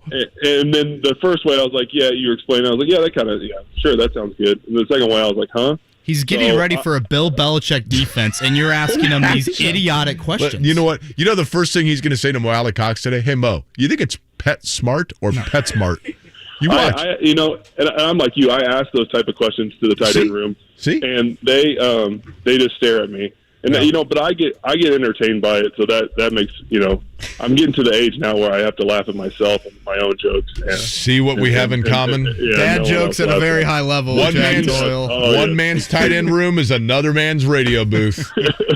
Jack Doyle, best of luck against the New England Patriots, and also we look forward to getting your survey results on whether the tight ends believe it's PetSmart or Petsmart. Sounds good. All right, Jack Doyle on the Payless Liquors guest line. When we come back, the Big O Tires update is actually going to be Stephen Holder, who I guess for this installment will be brought to you by Big O Tires. He's from The Athletic, and I will not ask him the PetSmart question. I kind of promise. Next, Kevin and Query. Sports Center updates on the Fan are brought to you by Big O Tires. Right now at your locally owned and operated Big O Tires, save up to $170 off a set of Michelin tires with your Big O credit card. Big O Tires, the team you trust. Crew Car Wash wash books make the perfect gift for anyone on your list. The Ultimate Book is on sale now for buy 4 washes, get 2 free. Purchase at any Crew Car Wash location today. The best pregame party for the biggest home game of the year. BullseyeEventGroup.com, the Colts VIP tailgate presented by Hayes & Sons Restoration. All you can eat, all you can drink. Get tickets to the game. Log on now, BullseyeEventGroup.com. BetRivers Sportsbook wants you to be in control of your football bets. That's why players love the same-game parlays at BetRivers. Same-game parlays let you mix and match player props and game bets and gives a payout boost to the winning combinations you want to root for. Combine 2 bets or combine many. You pick your confidence level and then watch the game unfold. Bet on same-game parlays at BetRivers.com or download the BetRivers app. Must be 21 and located in Indiana. Gambling problem? Call 1-800-9-WITH-IT. 1-800-994-8448. This is for the men who never settle, the ones who believe only quitters end a game in a tie, the type of guys who choose the bar with the biggest TVs to overcompensate for theirs at home. This is the Lodge mentality. This is Twin Peaks. It's the most wonderful time of the year when the weather is cold and holiday parties are coming soon. Turn your annual holiday party up a notch and host it at Twin Peaks, an unforgettable experience that might be tough to remember. Twin Peaks, eats, drinks, scenic views. When we at AmericanEagle.com were asked by our client, Repair Clinic, to, repair their website, our digital marketing experts, like Tim, rolled up their sleeves and got to work. If you know Tim, you know that he loves a good challenge, which meant that this project was pretty much the highlight of Tim's year. From improving slow-loading performance that plagued our client's site to slashing duplicate pages and building an optimized sitemap, Tim was like a real-life action hero, but of website optimization. And our client reaped the benefits with major strides in their SEO, like more traffic, impressions, and revenue. Tim and the team even helped them create search and email marketing campaigns and better ongoing analytics tracking. However complex your digital challenges, from digital marketing and strategy to web development, UX, and more, talk to the experts at AmericanEagle.com. Don't just grow, soar. Gather near and bring the cheer this holiday season. Dazzle and delight the love of your life with a gift from Hellsberg Diamonds. Don't miss great prices on stunning diamond studs, tennis bracelets, gemstone rings, and the year's must-have look, gold jewelry for stacking and layering. Another reason to go to Hellsberg? Get a free Microsoft Surface Laptop Go with a purchase of $1,699 or more. Visit Hellsberg.com or a store near you today. Limited time offer while supplies last. See online or in store for details. You're a mean one, Belichick. We're on to Indianapolis. You're as cuddly as a cactus. You're as charming as an eel, Belichick. And we're going to have to play better football. Next question. Pro tip, his heart will not grow 3 sizes, and there will be booing down in Indianapolis. The Patriots battle the Colts Saturday. Pre-game at 5:30, kickoff at 8:20. Yeah, we're really excited for this game. Your home for Colts football, 93.5 and 107.5. The Fan.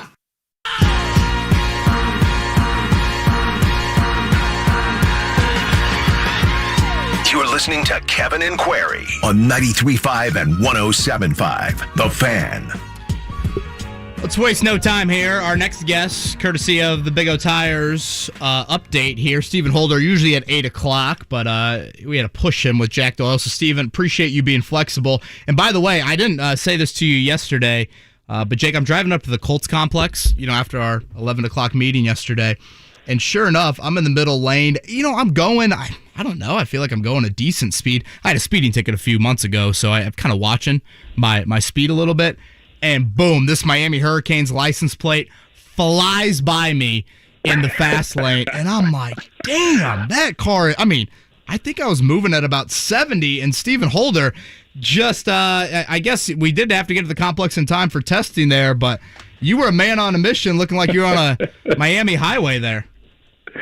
I was late for my COVID test, and, it was bad enough I had to wait in the parking lot to get cleared to come in, so I wasn't unclean. But, I had a schedule to keep, I guess. So, the Miami came out of me. So, sorry about that. So, Stephen, here's the reality. If you were driving quickly, you had to be in the left lane. The Colts have been in the right lane for a while with a number of other teams trying to merge into that left lane in terms of the postseason. But there are a number of teams trying to figure out who's going to give them the wave and let them in. Are they in a good – obviously right now provisionally 6th, but when you look at the schedules and the other teams around them, Who do you realistically think are the teams that Colts fans need to look towards and say, those are the teams that they are vying against that are going to make it the most difficult for them to merge over or stay in the lane? Yeah, so I can continue this metaphor. I like it. And I think when you're trying to pass, there's always a factor there, right? If you're driving an 89 Corolla, you're going to have a harder time passing than you might in, a newer, faster car, right? Tell me about it. The Colts they got some horsepower. Oh, I'm going way too far with metaphors now. Okay, sorry. It's too early for that. But you understand what I'm saying. They have some ability. They have some playmaking. I mean, they have Jonathan Taylor, I guess is what I'm saying, and Carson Wentz to some extent as well. They have the ability to play with the types of teams that they need to surpass to get where they need to go. So I think they have the ability as to, I guess, more ability than some other teams. As to who they are in direct competition with, I think there's this big jumble of teams, and it's like you said, they're trying to separate themselves. Is it the Chargers? Is it, the Bills, I guess, just because they're still in it. I mean, they are absolutely still in it, and they have a lot of firepower as well. So they're a team that they are going to have to contend with. I think Cincinnati's in there. You got to figure out what they're all about. They're one of those teams. I think Cincinnati and the Chargers, for me, are two teams in particular that I have no idea what they're all about. I cannot figure those teams out. But that's what the AFC is right now. It's a bunch of teams like that. I mean, I think Denver's 7-6, if I'm not mistaken. Now, their remaining schedule is bonkers, so I don't know whether they can pull that off. But there's a lot of traffic, man, to continue the metaphor again. And the Colts are in there, but again, they have some horsepower and can get around that pack if they can get it going. Stephen, to me, what is intriguing about Stephen Holder of The Athletic is our guest on the Payless Liquors Hotline. What's intriguing about the Colts to me, you mentioned two teams there, Cincinnati and the Chargers. Realistically, outside Indianapolis observation of the Colts, one would think, is that they're very similar to those two teams. When offensively they are in cohesion, they are really good, especially the Chargers and Joe Burrow and the Bengals. But yet, you don't know necessarily what quarters that offense is suddenly going to disappear, and thus they are vulnerable. Is that being too critical of Indianapolis at this point? I mean, I think their track record this year, I think, bolsters what you're saying. I think they've had some of the shades that we've seen from Cincinnati and the Chargers as well. I think they definitely have some parallels. I mean, they've done it differently, maybe. The Colts, I think, have been in every game and have led, as we know, I think in 10 straight games, had significant leads in some of those. Those other two teams have had games where they've more so laid an egg. The Colts haven't really done that. They've just kind of wet the bed a couple of times. I was going to say something else. But, I think, but the result is the same, is what I'm saying, though. The result is the same, and the result is they've had some missed opportunities. But I think they're all very good. So I don't know if that answers your question, but I do think they have had similar outcomes in terms of, being mysterious in terms of consistency or establishing consistency, but they've gone about it differently. The Colts, again, have had opportunities, they just haven't finished the job, whereas those other teams, I just think from week to week, they're up and they're down, and that's what's confusing about them. Stephen Holder from The Athletic joined us here on Kevin and Query. Stephen, I thought it was interesting that Frank talked about Belichick yesterday, mentioning how he's had a very internal debate this week about the balance of stick with our strength. I have a strong conviction in the run game, all of that. And honestly, New England's run defense has not been that good. I think that's a bit of a misnomer about the Patriots. But then knowing full well that Belichick makes you play left-handed. And when do you adapt during a game as a play caller? When do you go and decide to counter a little bit if they are able to take that away? Knowing Frank, I think that's just going to be such a fascinating debate for himself come Saturday night. He strikes me as a guy that might stick with that run a little bit longer than most would, but I think that could be the factor in this game of if they're able to limit things early on, do you adapt and can you adapt is probably the better question. Yeah, it is very interesting, and I want to go back to that Buccaneers game for a second, not for the reasons that people think, but here's why I think there's some parallel here. Because, I mean, obviously we saw what the Buccaneers did, right? They stacked the line of scrimmage. They had 5 defensive linemen at times. I mean, just crazy. So we knew what their game plan was. No secret there. And we know what the controversy was the following week about Frank Reich not giving the ball to Jonathan Taylor nearly enough in the second half. Fine. But here's why I think it's different here and why I tend to agree with you that Frank may be a little more diligent in sticking with the run. You're not dealing with Tom Brady. Now, I'm not disrespecting the Patriots offense. They apparently, I think Frank Reich dropped the stat yesterday. They have scored 30 points in quite a few games in a row, which is impressive. Now, some of those opponents don't necessarily scare me, so that's different. But at the same time, I think going back to that Buccaneers game, Frank Reich, you have to assume that part of his rationale in that game was, look, we got to stay aggressive because, damn it, that's Tom Brady. Well, he's not looking across the field at Tom Brady on Saturday night. I think you can play it a little different. I'm not disrespecting the Patriots. As I said, they have done the job. They've won. They're 8-4. They're 8-4. So, I mean, they've done the job. But, I mean, my point is they don't have the type of firepower that you're dealing with when you face Tampa Bay. I mean, up and down that roster, you are just dealing with weapons all over the field. The Patriots don't have that kind of firepower. Not at all. So I think you're not necessarily as timid or concerned, I guess is a better word, in terms of, man, if we get a 10-point lead in this game, we can probably hold it, is probably what you're thinking against the Patriots. Whereas against Tampa Bay, you're thinking, oh my God, how much of a lead is enough? That's a big difference. Steven, you think, obviously in past meetings of the Patriots, T.Y. Hilton much more in his prime. Bill Belichick did not allow him at all to do anything. I would say Michael Pittman is now kind of in that T.Y. Hilton role for the Colts. Granted, the run games are different. Jonathan Taylor in this run offense, much, much different. But do you think Michael Pittman's going to get kind of that T.Y. Hilton treatment from Belichick when the Colts do pass on Sunday or on Saturday? I think that there's a good chance he'll get extra attention. Will it be the same as T.Y.?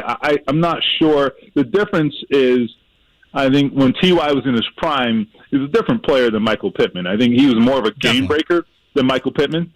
And that's not a slight to Michael Pittman. I think he's wonderful. I just think when you talk about a guy who can beat you, not single-handedly, but a guy who can make game-winning plays, you're talking about T.Y. Hilton, 5 years ago. That's a guy who, man, if you let him free, he can take it to the house, right? Michael Pittman can do that, but he's just a much different type of player. Now, if they in fact do send an extra defender his way, here's where there's a big difference between how the Patriots, or the kind of success the Patriots may or may not have. Michael Pittman is absolutely fine with tight coverage. T.Y. Hilton is 5'10" and 185 pounds soaking wet. So you bracket him, and that's a much different scenario than, tight coverage against Michael Pittman. Michael Pittman sees one-on-one coverage, and Carson Wentz is like, so what? I think that is a big difference here. It may or may not have the same kind of effect as it had against T.Y. Hilton for that very reason. So I'm interested to see how they treat that.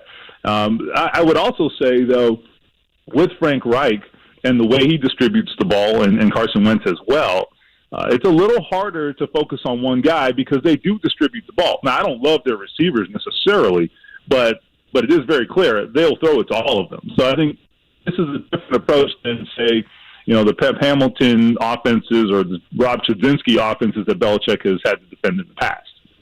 Steven, I'm not afraid to admit when I'm an idiot, which is often. So right now, I'm going to admit to being an idiot. Okay. Are you going to ask him the question? Actually, I'm not going to ask him the PetSmart question. You want me to, don't you? But since you went there, Kevin, Stephen, to you, PetSmart, is the store itself? Even if you got somewhere to be, feel free to hang out. Is it called PetSmart because it's smart of you to go there for your pet, or is it called PetSmart because it is a mart for pets? Don't give him the time. Let's not acknowledge like it's a good question. I'm telling you right now. I was saying about bracketing Michael Pittman. No, I don't know. You know what? Now I need to know. Can we get an answer to this? I'm telling you. Does the internet know? I'm telling you, this is the kind of thing. I didn't care 10 seconds ago. I did not care about this 10 seconds ago. You're going to be thinking about this all day. All day. And you won't in 15 seconds either. Okay, you're going to be like, why do I do this show every Wednesday? To cleanse your palate of that question, the legitimate question I have for you is this, and I will admit to being an idiot and asking it. I saw yesterday a tweet from Jim Irsay that simply said, in Dallas for the special league meeting. I will admit to being a total moron. What is the core of this, and is this an annual meeting? I think it's an off-schedule meeting is what that owner's meeting. What that says to me. Yes, exactly. Yes. Yeah. And sometimes it's committees and not the full ownership group. So you have the annual owners meetings, which you have in the spring, late March, early April, and then you have the fall meeting, which I think was about a month or two ago, I believe, in New York City. That's when the Daniel Snyder topic was addressed by Roger Goodell. You might recall he had that press conference. So this, I think, is an off-schedule one. I don't know, again, if it's the full ownership group. So we don't know whether it's Daniel Snyder related, COVID related, or neither. It's probably money related because that's what they care about. I think these are part of their quarterly. Their quarterly meetings. I don't think it's anything too out of the ordinary. Yeah, and they're generally about money, TV contracts, merchandising, things of that nature. They're like doing what they do. PetSmart, the New Orleans stuff. Super Bowl was moving. They're gonna move the New Orleans Super Bowl or something. So I think that's part of it as well. Stephen Holder at The Athletic, where you can read him. Colts Patriots, a big one coming up on Saturday. Plenty about that both before and after on this Wednesday as well. Stephen, appreciate the time as always, and let me know when you find an answer on PetSmart. Well, I was waiting on a text from you. I was hoping you could find it, but whoever gets it first texts the other. All right, sounds good. Drinking early today, Stephen. Stephen Holder on the Payless Liquors guest line. Transitioning, by the way, when you transition, sometimes that means you're at a Crossroads. Crossroads Classic is coming up. Mark Minner, voice of the Butler Bulldogs, to talk about exactly that next. It's Kevin Aquari. Hi guys, it's Andrew with Pine Grove Medical Clinic. Are you struggling with erectile dysfunction and sick of the pills? Well, we have a major medical advancement that has helped thousands of men. The Wave technology at Pine Grove Medical was tested by Cambridge University and the Cleveland Clinic, and the results are in. It's proven to increase blood flow by repairing blood vessels. No pills and no side effects. If you're ready to put a stop to your ED by treating the root cause, call us now. And not only will the assessment and blood flow ultrasound be free, we'll also include something unique that produces immediate results in the bedroom. I think you're going to love that. This is a $600 value, free to those that call in the next 2 minutes. 317-552-1111. That's 317-552-1111. Guys, put a stop to your erectile dysfunction and get your love life back. Call Pine Grove Medical Clinic now to qualify. 317-552-1111. Every week or two, your paycheck comes through. Steady like a stopwatch, easy to view. But if your bank knows that your checks will drop like clockwork, can't they speed it up, huh? Enter Huntington, punchline please, where your paycheck's delivered up to 2 days early. Get your paychecks up to 2 days early. That's how we reinvent banking. Huntington, welcome. Direct deposit and eligibility requirements apply. Learn more at huntington.com/earlypay. 'Tis the season for more at Metro by T-Mobile. This holiday, new and existing customers can get a free Samsung Galaxy tablet. Enjoy high-speed data on your tablet for just $15 a month when you add to an existing line. That's how Metro gives you more for the holidays. More ways to connect and more reasons to celebrate with a free Samsung Galaxy tablet. Only at Metro. With rebate after 3 months of service, plus tax limited time offer, in-store only. Not available in Connecticut, Rhode Island, Miami-Dade. See store for details. Light up the holidays with a personalized gift from Shane Company. A diamond accented charm necklace with her baby's initial, because she's a new mom. a beautiful 14-karat gold necklace personalized with her birthstone, because the world is better with her in it. A breathtaking ruby and diamond ring engraved with the date you met, because it was meant to be. Shane Company will help you create a gift that shows how much you care. With so many unique styles to choose from and the most beautiful diamonds and gemstones, you can create a meaningful gift. We have the highest standards for quality and craftsmanship. Whether you spend a couple $100s or many thousands, she'll know that you put your heart into her gift. Book a virtual or an in-store appointment with a non-commissioned jewelry consultant, or just drop by the store. Check our website for hours. Now you have a friend in the jewelry business. Shane Company and ShaneCo.com. Do you really want to go through another year with that awful joint pain? Well, don't do it. Resolve right now to get yourself moving again for 2022. I'm Kevin Bowen, and it is time to call our friends at QC Kinetics.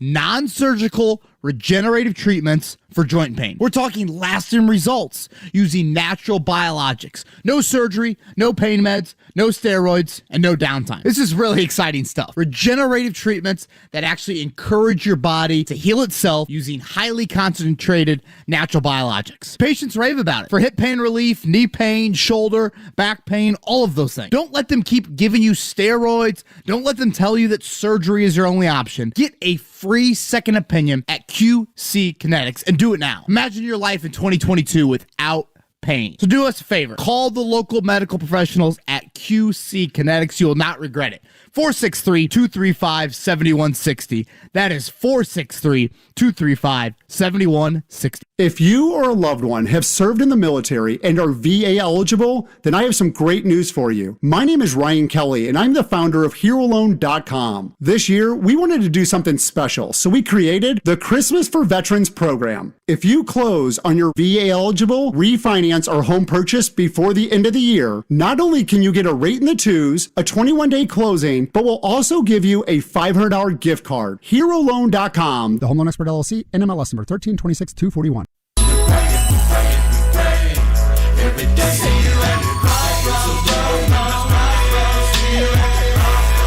It's Kevin and Query on 93.5 and 107.5. The Fan. I feel a peak millennial right now, Jake, that I'm standing up. You know, the old stand-up desk. That's right. These desks aren't made for Did you punt on the chair? I punted. There's another one over here. I was using it as a footrest. Well, so when you sit on it, it lowers. And I don't know if that's in reference to my weight. That's the worst. Yeah, that's the issue there. Let's head back to the Payless Liquors Hotline. Our Crossroads Classic for Saturday preview continues with the team that's had a whole lot of success over at Gainbridge Fieldhouse. It is Mark Menner, the play-by-play voice for the Butler Bulldogs. Mark, good to see you from afar on Saturday, and thanks for hopping on with us. Absolutely. Good to see you and the fam over there. Kevin, guys, congratulations on everything you've got going on. Love listening. And who brought us back with Bone Thugs there on the Crossroads theme? I mean, that was a great little jingle to bring us back here. Mark Dykton always on his game.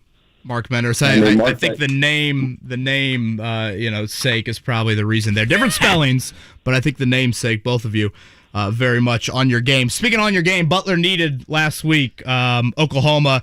That was, you hate to get hyperbole in early December, Mark, but that was massive for the way the season was going early on. Well, there's no question. I mean, I think everybody would say that they needed that, right? I mean, the players needed some confidence to get some belief in the non-conference. Look, you had opportunity. If you look at Butler's season right now, you're 7-3. You had, to that point, no bad losses necessarily. Maybe the way you lost in terms of early deficits and turnovers and things like that were challenges. But they're a Michigan State team, a Houston team, and a Texas A&M team. At that point, you were looking for that marquee non-conference win, knowing your only other opportunity was going to be at the time maybe a number 1 or top 5 Purdue team. So I thought the way that they played on the road, I thought the way they responded was really strong. And then they were resilient down the stretch, and it wasn't necessarily just one player. Granted, Chuck Harris had 26, but DJ Hughes, a freshman from Lawrence North, had huge rebounds late. Simas Lukosius, a freshman from Lithuania, looked really confident as he stepped up for a few big free throws late in that game. So, that type of confidence early in the season can create some belief. And look, we can hang with, a top 40, get a quad one win on the road in Oklahoma. You're going to need to have that because from here on out, there are no easy games. Mark, I'll be completely honest with you. Mark Minner, the voice of the Butler Bulldogs, I just can't figure them out. And I don't mean that as a knock on Butler. They seem to me to be a team that on different nights can put out two totally different competitive level teams. But you see them much closer than I, so tell me why I'm wrong. No, I think that's a really interesting observation. At times, you could watch the team earlier, and I mean, let's take examples of that, Jake, against Michigan State or Houston. The extremely high turnover numbers and uncharacteristically kind of unforced errors is something that you think about traditional Butler teams, and that's like the last thing you think about, right? To your point, though, what's interesting is it's a team in Butler that they take almost 50% of their shots from beyond the arc. And that's also a really high percentage when you look at Butler teams. Now, part of that's been personnel driven. A lot of their offenses traditionally run through a guy like Bryce Enzi, who's only played the first few games of the year, right? So Bryce Golden over the last few games has started to emerge. He's played really well over the last 4 games, and you see his offensive numbers picking back up, averaging over 15 points during that stretch. So now you got Bryce Golden, who's starting to get back in kind of old school Bryce Golden form by running some offense through him in the post. Chuck Harris, who was the leading scorer a season ago, had just been in a slump early, right? And had a breakout game against Oklahoma and had 26. So I think I don't know that that's an odd observation, given the fact that I do think this is a team still kind of searching for their formula each and every night. And it is not just one player that's going to define this team or 2 players that will define this team. And I think when Bryce Enzi and Bo Hodges make their return, I think it'll continue to add some questions around what does that team look like with those 2 on the floor. So the key thing I think for all of, in all of that is just making sure that they play with the same level of, the things you can't do. The things you can't do are turn the ball over, right? You can't not be aggressive on the glass against a team like Purdue. You can't stop defending. They defended well this season, especially on the arc. All those things have to stay the same while you're trying to figure out exactly, what your team's going to look like night in, night out. Great to see Miles Tate. I know he didn't look like his normal self, but good to see him back on the floor on Saturday as well. Mark Mentor, voice of the Bulldogs, joined us here on the Payless Liquors Hotline. Mark, I would say of all the programs that will be on the floor Saturday, I feel the worst for Butler that the Crossroads Classic is coming to an end. Just the games, the environments. I think it's helped, improve a resume. I don't know, put them on the map even more. Obviously, that's probably dumb to say after national championship appearances, but I just think it sucks that this is ending for a team like that. Yes, you're in the Big East and all of that, but to still play, the Power 5-ish conferences and get them on a neutral floor in your own state, that doesn't happen very often in college basketball. No, and I actually know exactly what you're saying. Yeah, it's not necessarily that Butler wasn't a known commodity before that, but it helps create a marquee game in the city and that sense of Indiana basketball identity. And it's been great. Butler had obviously that big win over IU on the Alex Barlow buzzer beater. They've also had some big wins. They've been in great games. I mean, and a lot of eyeballs. I mean, this game against Purdue will be a top 5 matchup. You're going to have it on Fox National. It's going to be a high visibility game, and it gives Butler a chance for and really its fan base a chance to show up every year around the same time. And so I'm upset. I'm sad.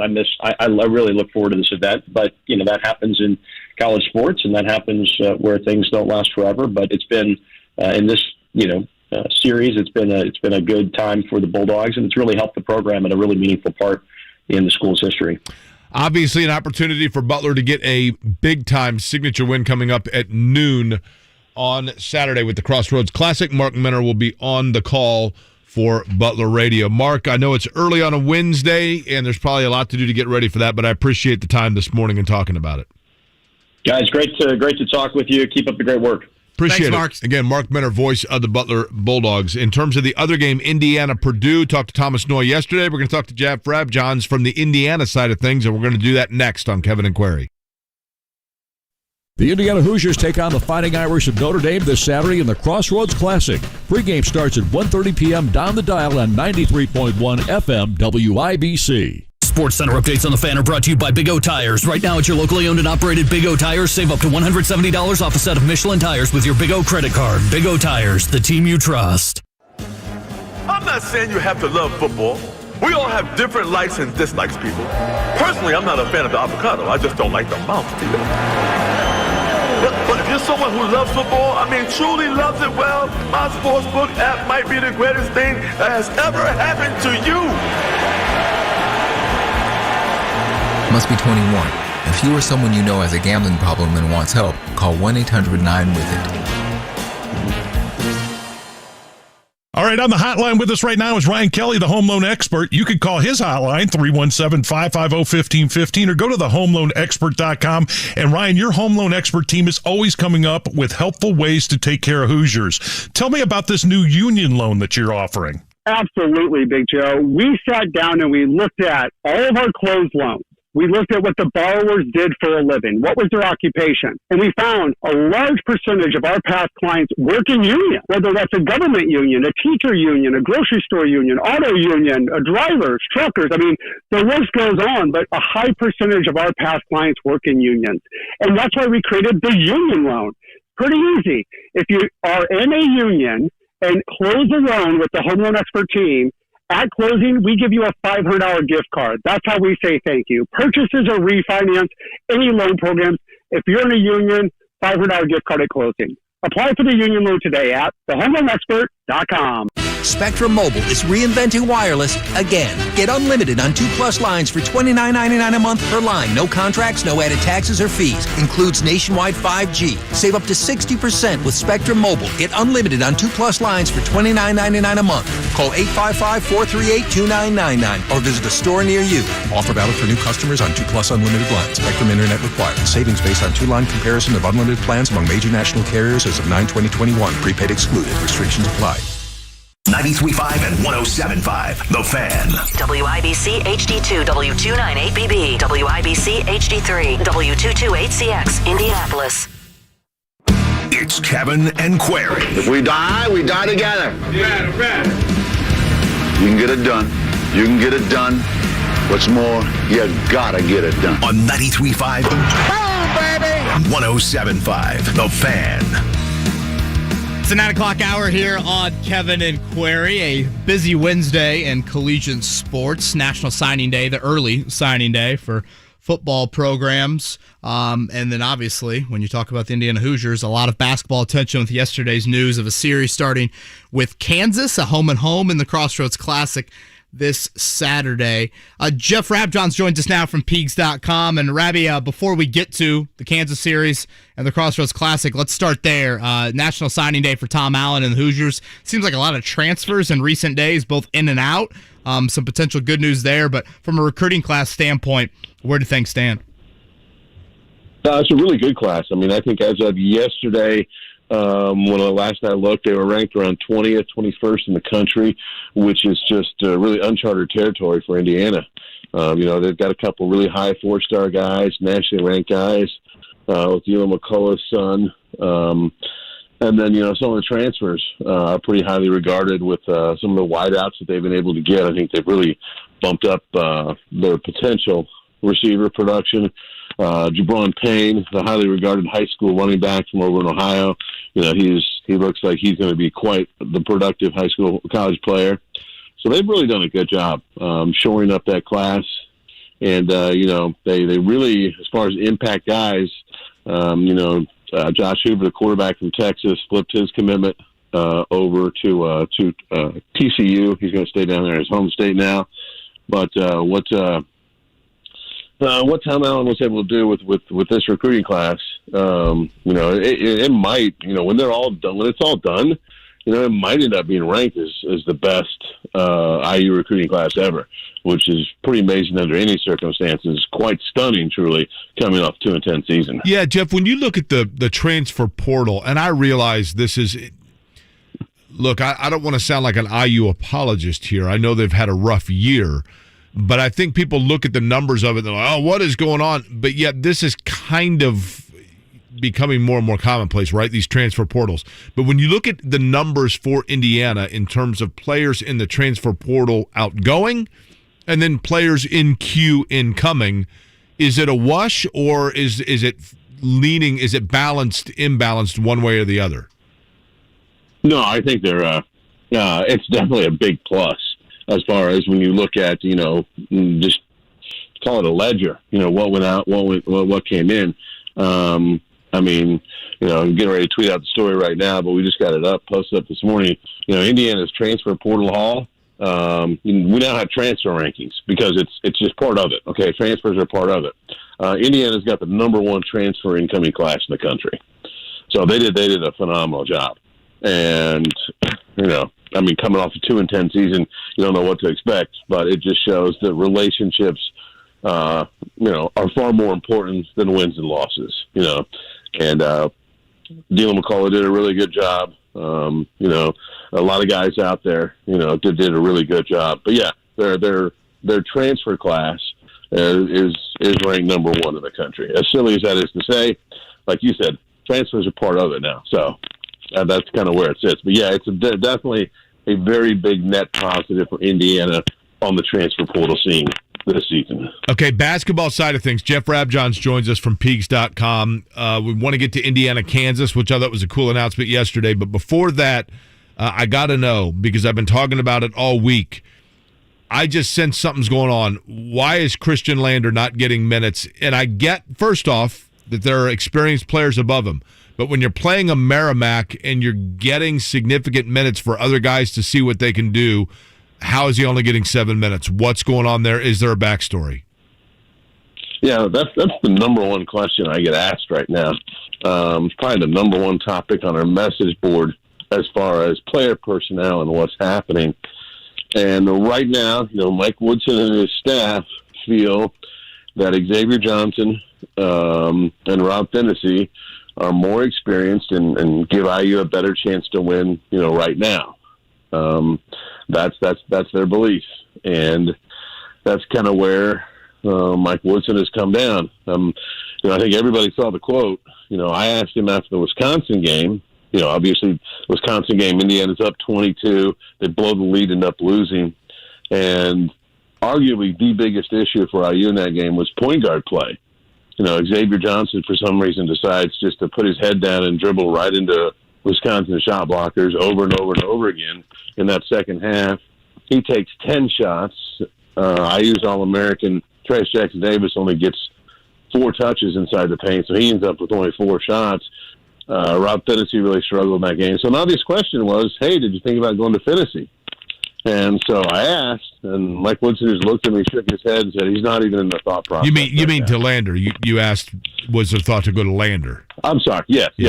I asked Woodson, was there a thought to go to Christian Lander? And he just shook his head and looked at me and said he's not even in the thought process right now. So it was kind of a surprising comment.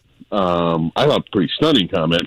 I can tell you a whole lot of ears around college basketball saw that and went, he's not in your thought process. He'd certainly be in ours. And so we'll see what happens moving forward. I have no idea.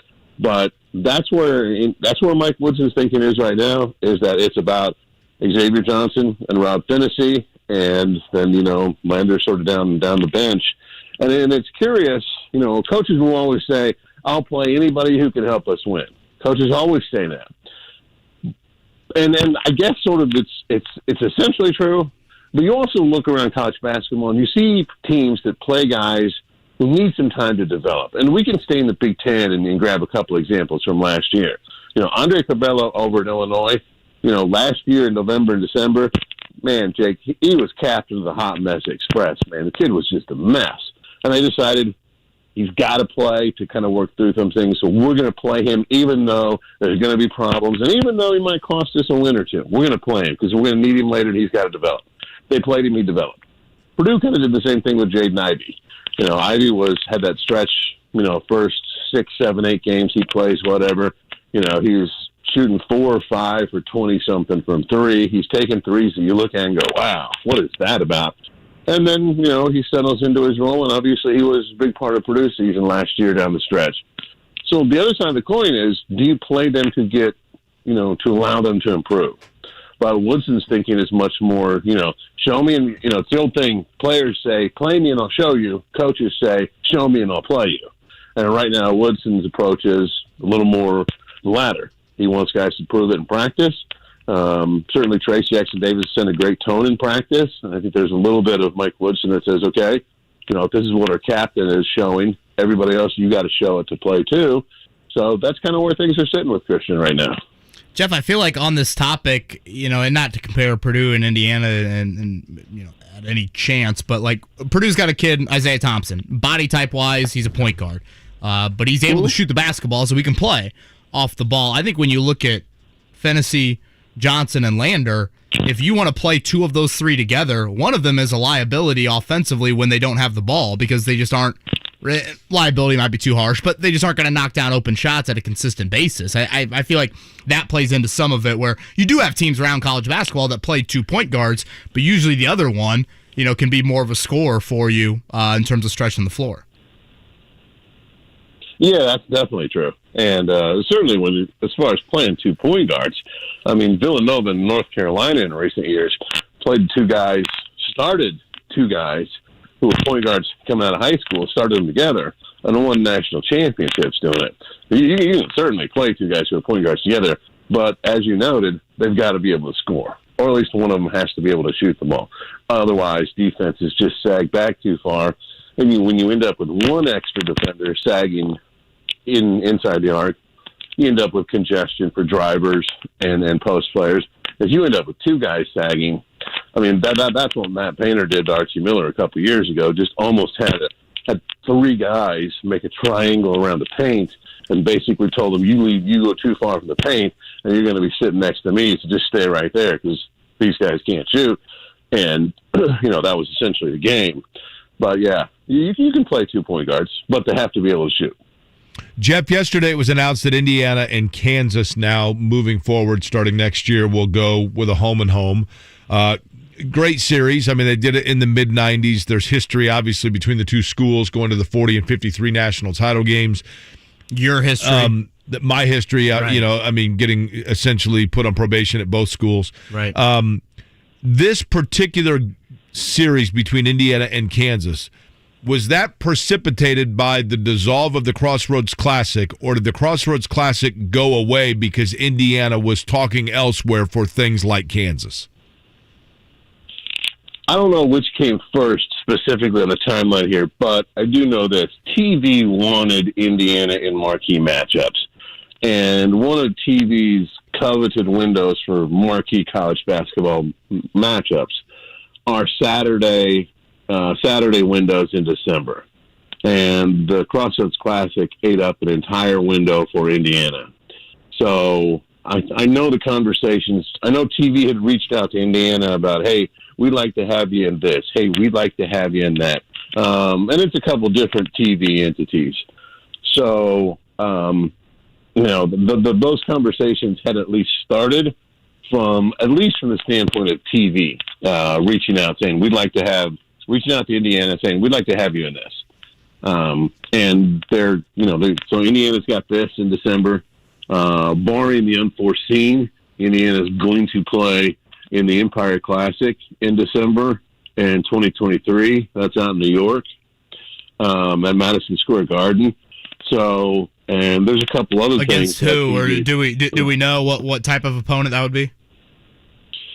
Let me see if I can find my story here while we're talking. But I think it's, I'm not too sure exactly if that's 100% set, but I know, hang on, here we go. Gosh. Let's see. We are looking at right now. I mean, Indiana is set unless Indiana pulls out, okay? So the other people, among the other teams are talking about, I don't know if the field is set or not, but I know that among the other people getting discussed are Texas, UConn, and Louisville. So, and there's a couple others that one of my New York connection says is possible, but that gives you a vibe of what we're talking about. Something in the ballpark of Indiana, Texas, UConn, and Louisville for the Empire Classic, which is always played around Thanksgiving, so that's going to be out there. And then the other thing that happened with scheduling windows is obviously when the Big Ten went from 18 to 20 conference games, the Big Ten moved 2 conference games to December. So as far as TV goes, the game that was on, sometimes when there's a game on the weekend, that eats up a TV window. So eliminating the Crossroads Classic gives Indiana another TV window in December to do things like either, the Kansas game or some other things that are, in the works as well. And I'm not going to be surprised because the Kansas thing is for 2 years. It's not going to be a surprise if there's other things that Indiana announces here over the next 2, 3, 4, 5 years that you see some pretty big names come rolling through Assembly Hall in Bloomington, Indiana. Jeff Rabjohns from Peaks.com join us here on the Payless Liquors Hotline. I do love the fact that this Kansas-Indiana series is at both, campus venues. That is a nice change of pace from neutral court stuff. But when you talk Crossroads Classic, Jeff, we had Tom Noy on from the South Bend Tribune yesterday, kind of give Notre Dame's side of things and why they no longer want to be a part of it. You hinted at it there, but could you expand on why IU ultimately thinks that this is the best for them to back out of it? Because obviously it's a borderline home game, and they've had the most success of the 4 teams at the venue. Yeah, I think the biggest thing is the opportunity to play in things like what we're talking about. Like the Empire Classic. I know that's Thanksgiving weekend, but it's just one of those types of TV things that TV really wants IU in. IU is still a big brand name. When you say TV, you mean like away from Big Ten Network, FS1? Because obviously it's not like the games on Saturday won't be televised. Right. No, CBS and ESPN for the most part. And then Fox to a degree as well, although they're not the biggest player in college basketball as some of the others are. But there's just bigger marquee matchups that TV wants Indiana for. And I know Purdue fans hate it. Butler fans always yell at me anytime I say it, but from a brand standpoint, even though that Indiana struggled for, better part of 2 decades now, as far as TV ratings go, Indiana is still the Ferrari. It may be dented, it may need an engine overhaul, but it's still a Ferrari. And TV wants to put the Ferrari on display because why? People watch. That's why TV picks certain teams and puts them on. It's why several years ago when Tom Crean first came in and Indiana was picked to finish last in the Big Ten, that Indiana was one of 5 or 6 teams where ESPN showed pieces of its Midnight Madness event live because people watch. And so when Indiana has these opportunities out there, it has TV knocking at the door, you have to make a choice. Do you want the regional event against an in-state foe, obviously being either Notre Dame or Butler each year, or do you want the national marquee type things? And I think Indiana's choice was national marquee type things. Now, some people will make the argument, well, why can't you do both? Well, that goes back to what we said. It's about TV windows, and when you've got the Crossroads Classic taking up a weekend, and when you have the Big Ten going from 18 to 20 games and putting 2 conference games in December, TV windows kind of go away. So that was Indiana's choice. And there are some IU fans who say, oh, yeah, that's 100% the right choice. There are some IU fans who say, no, Indiana, they should have stayed part of the big in-state event. It's the Crossroads Classic. It's a fun Saturday of basketball. A lot of people go downtown Indy, hang out before the games, go watch the games, hang out after, talk about their teams, bump into fans from opposing teams. It is a very enjoyable day of basketball. There's a case to be made for it. But Indiana's choice was the marquee events, especially if they're going to be national televised events where it can be a home and home, and they have the opportunity to get big games at Assembly Hall. They felt that was the better way to go. Okay, Jeff Rabjohns, in conclusion, I want you to give me one name, either from the plus or minus side, not named Christian Lander. Now that we've gone through the predominant part of the pre-conference schedule, and as Mike Woodson starts to focus in, transitioning off Crossroads into Big Ten play, give me the name of a player that either we're going to see an increased role for them now, and they have proven themselves and will become a big part of the Indiana rotation, or a player that had plenty of opportunity and now we may see their minutes diminish? Oh, what a great question, Jake. I'm going to go... Where am I going to go here? I'm trying to decide between 2 guys. I'm either going to go Tamar Bates or Jordan Geronimo. And I'm going to answer your question, though. You said pick one. I'm going Jordan Geronimo. And his minutes are increasing or decreasing? Increasing. Increasing. I hope, yeah. I'm going Jordan Geronimo. Now, and you think Bates is an increase or decrease guy? Increase. Okay. I would agree with both. I mean, both of them have shown. Geronimo was big on Sunday. Big athleticism there, for sure. Needed. Yeah. Needed. And with Geronimo, basically at the start of the season, he was essentially just Race Thompson's backup at the 4.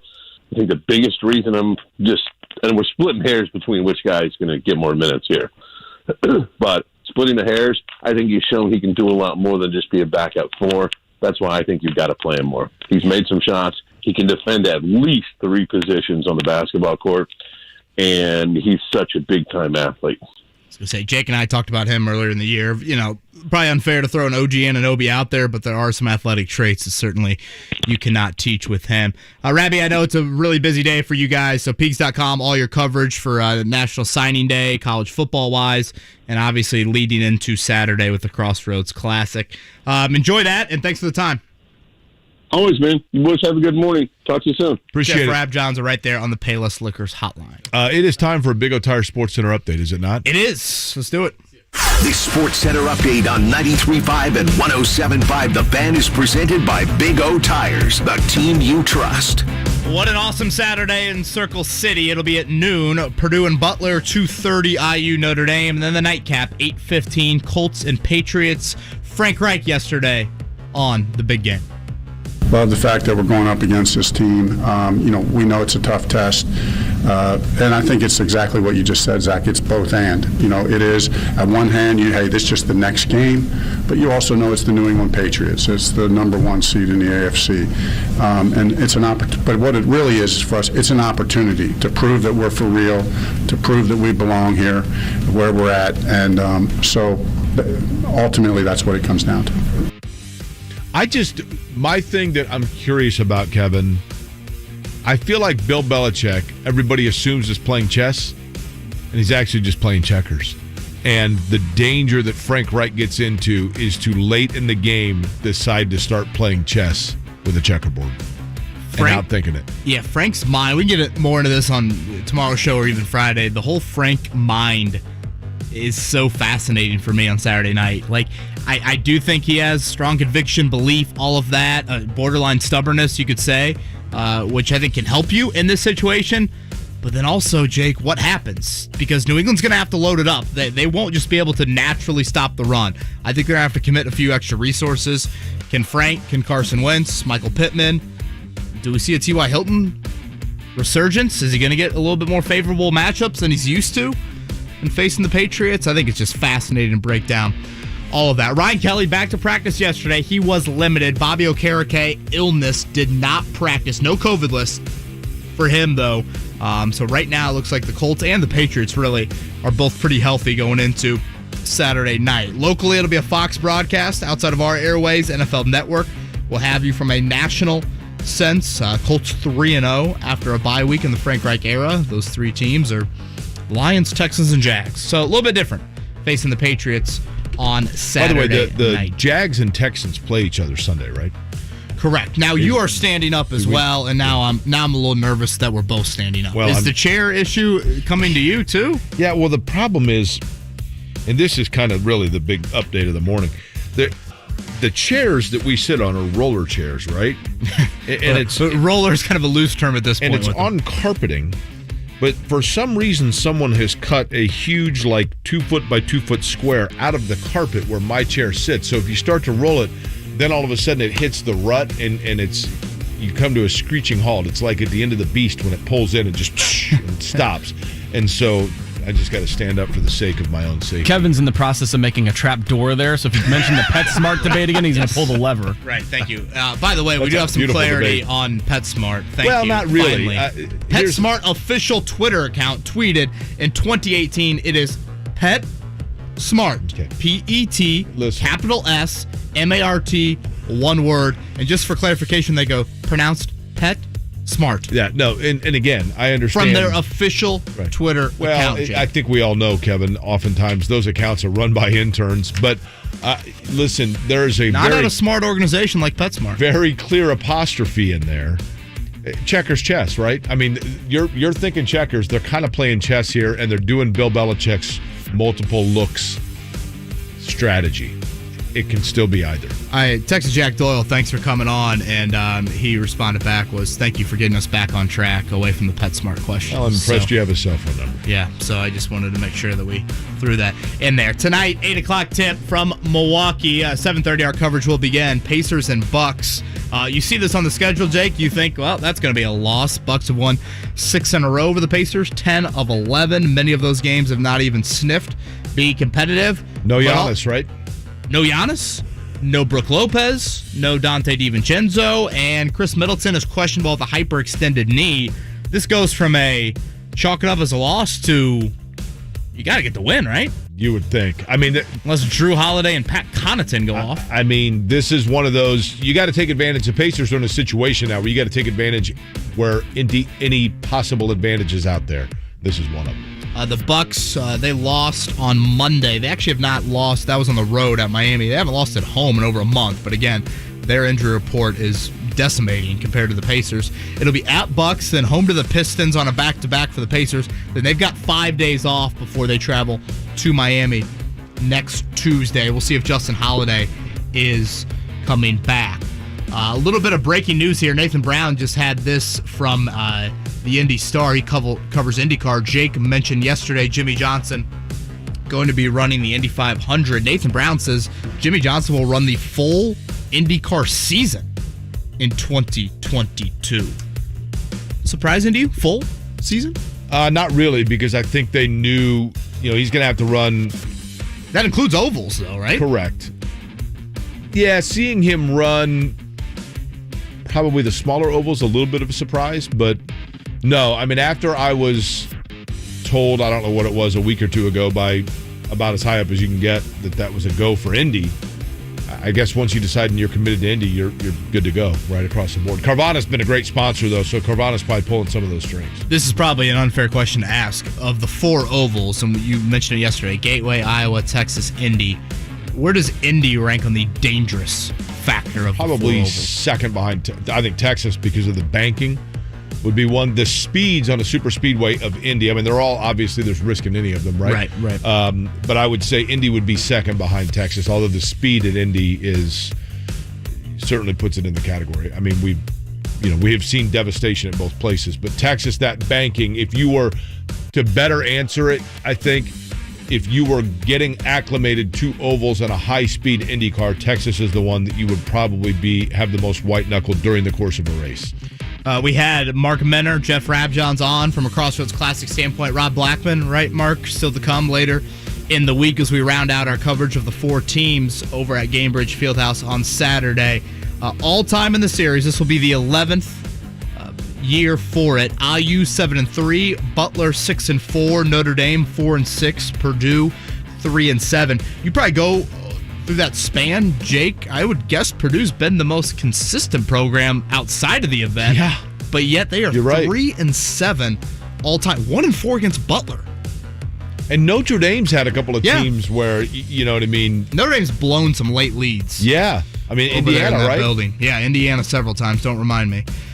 Purdue again fell to number 3 in the AP poll. That'll be a noon tip against Butler. Indiana, Notre Dame at 2:30. I would consider IU a heavy favorite in that one. Couple of college football notes to mention. Michael Penix transferring to Washington. He will be reunited there with his former offensive coordinator, Kellen DeBoer, who was at Fresno State and now is the head coach at Washington. And then Caden Curry, Center Grove star, could be Mr. Football this year, one of the more highly recruited players to come out of the state in quite some time. He is committed to the Ohio State. You saw what he said, right? Day is today. Somebody asked him about Ohio State losing to Michigan, and he said, it won't happen again. Boy, don't you love good 18-year-old It won't happen again. Under my watch. I'm going to go out on a limb and say you are not a very big national signing day. I can't see Jake Query, why aren't you coming to X school? I can't see you hopping on social media or the message boards and going down that I had path. a buddy last night say he doesn't like the NBA because it's a bunch of prima donnas, but I'm like, aren't you the same one that tweets 16-year-olds about recruiting? Do you wonder if maybe there's a chicken and egg there? You know what I mean? We will talk a little bit of Steph Curry before the show ends. Pop quiz coming up next. We did get some people out there saying Trae Young would be a candidate one. to potentially pass Steph Curry. We'll look a little bit deeper into that as well. But pop quiz time and Mark Dykton, we are giving away what? Fair Oaks Farms Forest Delights family 4-pack voucher. You also get some hot chocolate and s'mores kit with it, but it's from now through January 2nd. You go to Fair Oaks Farms, check out all the immersive lights and exhibits that they have on the 1 mile walk. Lights, there's a pub in the middle of the woods. Really? It's very fun. Pub in the middle of the woods? Yeah. You can get spiked cider, spiked bourbons, and all kinds of stuff. Well, spiked bourbons, the bourbon is the spike, right? No, I guess there's something else. They do like a cinnamon, I don't know, something with a Christmas spin on it. That's what Jake drank this morning, So and you that's can- why you're getting some of the That's right, the Petsmart stuff that So you're getting, yeah. You can spike bourbon itself? I thought bourbon is the spiker. I have no idea. I didn't get one. I just was reading what the menu said. If spiked That sounds like the punch- farm could turn into a whole different Yeah. animal there in a hurry there. I'll tell you what, that sounds fun, right? Yeah. So we've had a lot of callers so far, so if you want to go, feel free. All right, Call in. 239-1070 is the telephone number, right? We've got 5 multiple choice questions today on the old popper. Oh, really? Yes. Mm-hmm. So, I don't know. Are they tough? Well, I mean, 5 multiple choices, that alone, I mean, with your academic background, you should be all about that, right? Well, actually, if it was, at what school was Jake put on academic probation? And the correct answer would be E, all of the above. That is correct. All right, pop quiz is next. Scotty Johnson's walked in. That means it's official time. So give us a call now at 239-1070. It's Kevin and Query. Sports Center updates on the Fan are brought to you by Big O Tires. Right now at your locally owned and operated Big O Tires, save up to $170 off a set of Michelin tires with your Big O credit card. Big O Tires, the team you trust. Join us on The Fan and listen to Jason Hammer on You Bet with Bet Rivers, 7 to 8 p.m. on Thursdays, where you can get all the betting advice you would ever need. You're out with friends and a few drinks becomes a few too many and you decide to drive anyway? What's the worst that can happen? Drive sober or get pulled over. Paid for by NHTSA. The non-stop action of tennis takes center court at Bet Rivers Sportsbook. Bet Rivers serves up an exciting tennis betting experience like no other, with a massive number of live in-game betting options, including point-by-point betting. But don't just bet on the game live. Watch it live. Bet Rivers Sportsbook live streams a huge number of tour events from around the world throughout the tennis season. Try it today, and Bet Rivers will match your first deposit up to $250. It's a winner. Bet on tennis at Bet Rivers Sportsbook. Go now to BetRivers.com. Must be 21 or over to play. Gambling problem? Call 1-800-9-WITH-IT. 1-800-994-844. It's JMV for my guys, John and Chris Love at Love Heating and Air Conditioning. If you've been holding off on a new furnace but can't wait any longer, now's the time to buy. For a limited time, when you purchase a new heating or air conditioning system from Love, the Love family will set you up with a $500 Visa gift card just in time for the holidays. They're the guys that I trust with my home, and I love them at Love, and you will too. That's Love Heating and Air Conditioning. It's 317-754-0754 or online love-hvac.com today. Of course, she needs a college education, but I don't want her buried in student loans for the rest of her life. It starts here. She needs a school with great resources, but some of these campuses are so big. The School of Health and Human Sciences at IUPUI has the resources of a big university on a campus with a hometown feel. It's a more affordable option with access to career paths in Indy's world-class healthcare and sports entertainment hospitality organizations.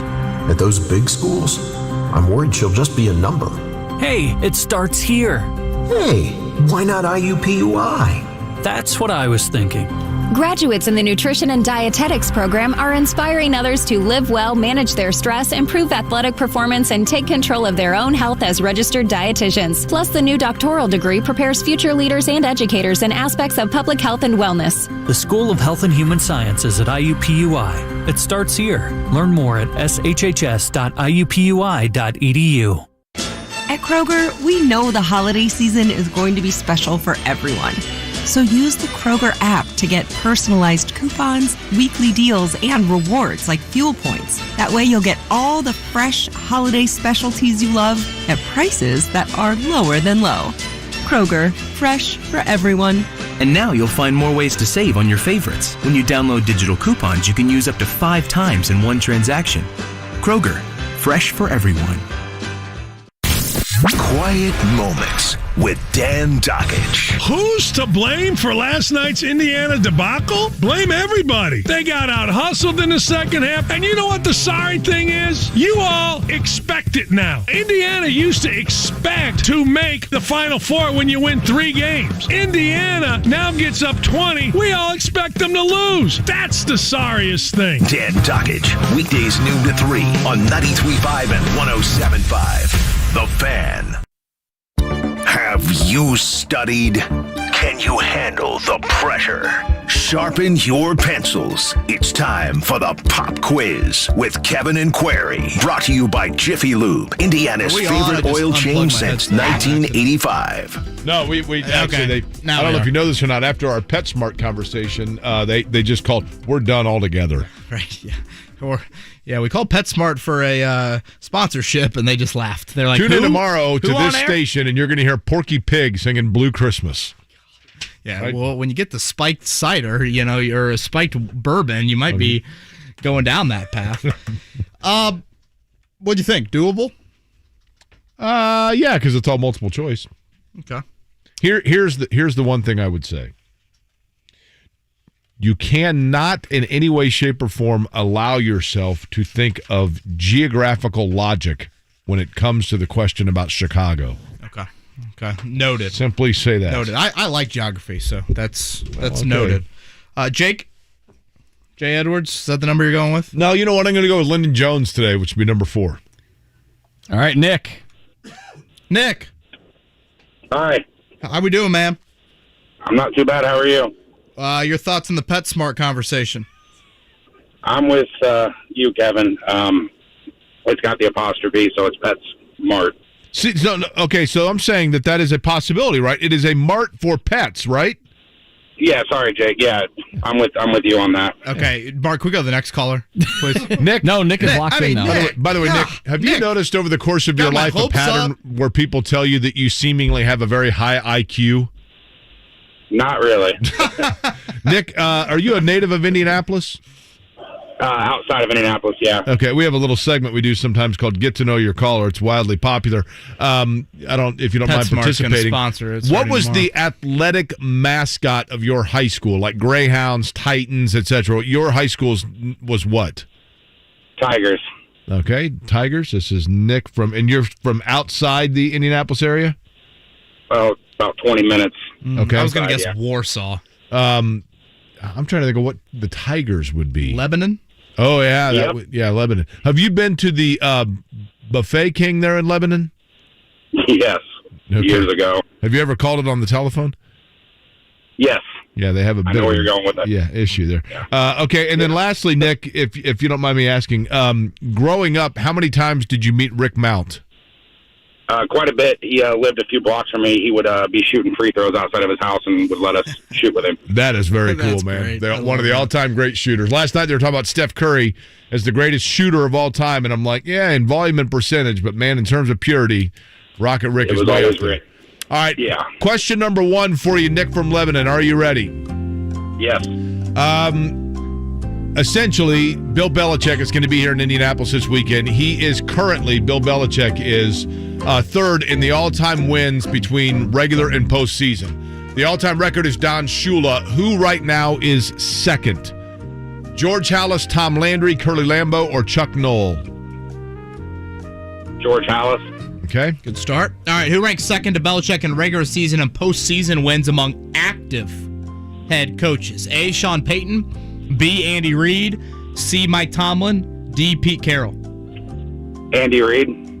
Okay. Jeez, did Nick write this?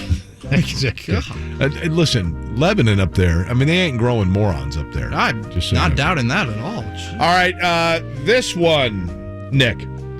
College basketball, for the most part, schedules are pretty light because of finals time. But tomorrow night, that drought kind of ends as IUPUI is hosting the Cougars of Chicago State. In what conference does Chicago State play? A, the Summit League. B, the Ohio Valley. C, the Horizon League. Or D, the WAC, also known as the Western Athletic Conference. Oh, boy. You said this doesn't apply to geographical location. Nick is... What was the first two again? That would be the Summit League or the Ohio Valley Conference. I'll go with Summit. Okay. You want to hear all of the answers or just those two? Sure. Okay, the other two were the Horizon League or the Western Athletic Conference. Western Athletic Conference. Okay. Are you asking or are you declaring that Is as that your final answer? I'll go with final answer, even though it's probably Horizon.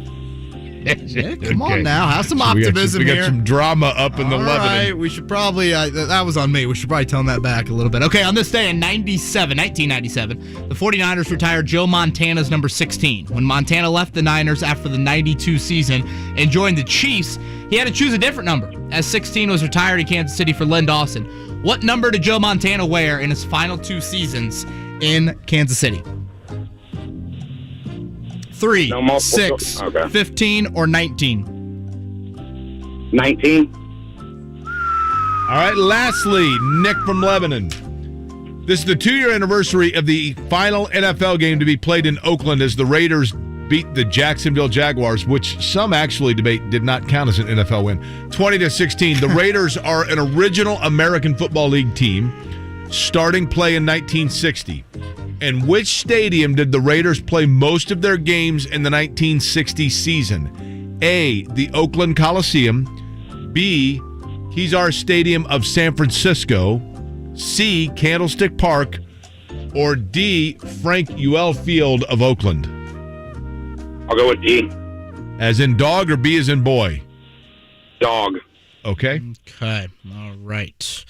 Nick, let's see how you did. Impressive, to say the least. The pride of Lebanon right there.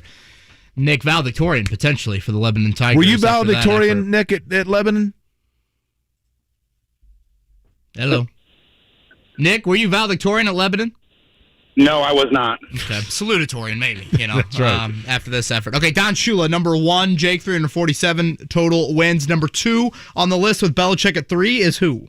That would be Andy, George Hallis, yeah. You got that correct. Andy Reid was number 2. Correct. He is second with active wins. Yes! Number 3, Jake. Number 3, Chicago State does in fact play in the Western Athletic Conference, which makes 0 sense, but that's where the Cougars are in the WAC. So he got that correct. I played it already. Oh, okay. Can we get a let's go for that one? Let's go! That's right. And number 4, Joe Montana wore what jersey number for the Chiefs? The same as Johnny Unitas for the Colts, number 19. Chargers, go! And the last one, by the way, we do have a little bit of NFL news to get to here in just a second, revolving some of these teams we've mentioned. The last one, Jake, this is just a total FU question here by Scotty. What stadium did the Raiders play most of their games in the 1960 season? Now, first off, Scotty gets very technical here. The correct answer, by the way, he had said D as in dog for Frank Ewell Field of Oakland. The correct answer was B, Kezar Stadium in San Francisco. They played 4 of 7 games. The other 3 at Candlestick. That was a hell of an effort. You don't get to come back tomorrow. You don't even get a lousy copy of our home game.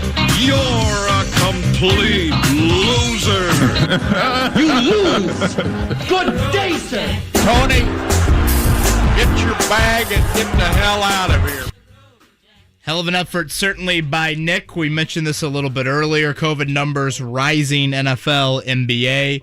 Wise, the Cleveland Browns probably being hit hardest in the NFL. Baker Mayfield has tested positive for COVID-19. He is vaccinated, so unless he produces 2 negative tests between Saturday, they are the Saturday game, Jake. They're the 4:30 game, them and the Raiders.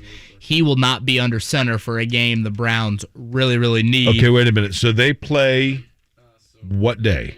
They play Saturday. the Raiders on Saturday afternoon. It's the game before the Colts. If he tested positive today on Wednesday and he is vaccinated by NFL protocol, that means that he would have to do what to be eligible to play on Saturday? Yeah, 2 negatives in a 24-hour period. So he'd have to test negative tomorrow, Friday, Saturday. Those would be the only way he is able to play. And remember, the Browns already without Jarvis Landry, Jedrick Wills, Austin Hooper, their tight end. I believe Wyatt Teller one of their offensive linemen. They're down like 5-6 starters right now. And Kevin Stefanski, their head coach, tested positive as well. So I think of all the NFL games we've seen this season, this is the one that's been hit the hardest with where the Cleveland Browns are at right now. They are at 7-6. I want to say, are the Raiders 6-7? The Raiders, right? At the very best, right? I mean, the Raiders seemingly are. I think if you're a Colts circling fan, drain. you would want the Raiders to win that game, just based off how the schedules look. Obviously, the Colts will face the Raiders here in a couple weeks over at Lucas Oil Stadium. But yeah, some big news there with the Browns. That is big indeed. But I'll bet you it comes back as a quote-unquote like false negative, and they're going to say he had 2 negative or false positive. Oh, wow. Okay. I mean, I'm not saying that that's what it is. I'm saying, but I will bet you that he ends up getting the 2 negative tests within a 24-hour period. Who's their backup? Do you know, Mark? No. Keenum? Is that right? Still there? It does. I think it is Keenum. Didn't Isn't Keenum it? win a game for him earlier I think this that's year? right. Yeah, because he was hurt, wasn't I he? think they played a Thursday nighter and they I think it beat is. somebody. I think Case Keenum's actually one of the better backups, to be honest with you. I know there's a lot of NFL Is people. he's the backup. Is Keenum there, or is Keenum maybe in Denver? Case Keenum is their only backup, okay, according to their official website. Well, I'll tell you what, that might not be the case in a couple of days here. Baker ain't ready to go. A little practice squad promotion for somebody there. That's right. How could he have gotten it? He just stays at the stadium all day, according to those commercials. He's not going anywhere. Well, it was when he had to let the one guy in, right? Custodial, the field crew guy Department came coming in in here, and yeah. all hell broke loose. We'll come back and mercifully put a bow tie on it today. It's Kevin and Query.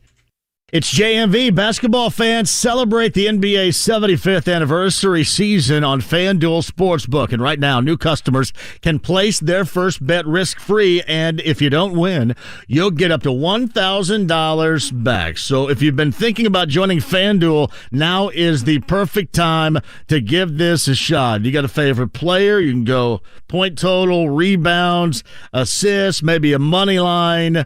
But use the promo code JMV today. That's FanDuel Sportsbook, promo code JMV to get your first bet risk-free up to $1,000 and make every moment more this NBA season. That promo code JMV, 21 plus and present in Indiana. First online real money wager only. Refund issued as non-withdrawable site credit that expires in 14 days.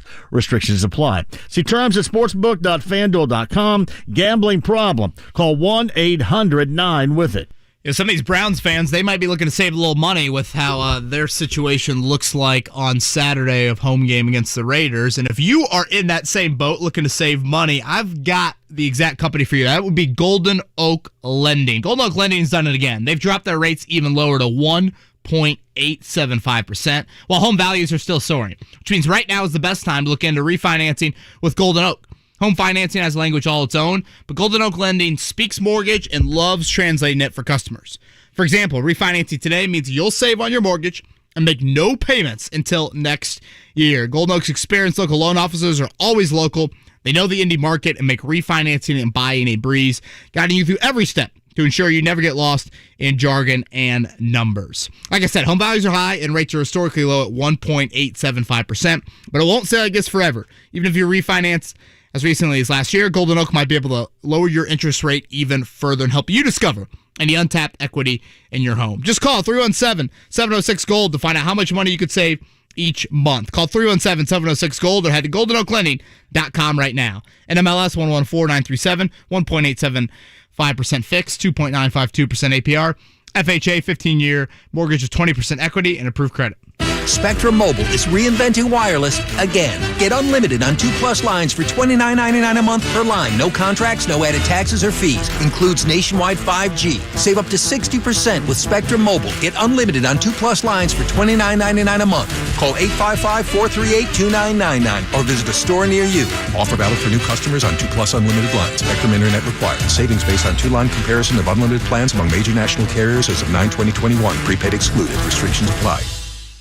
Hun, have you seen this internet bill? Why'd the price go up?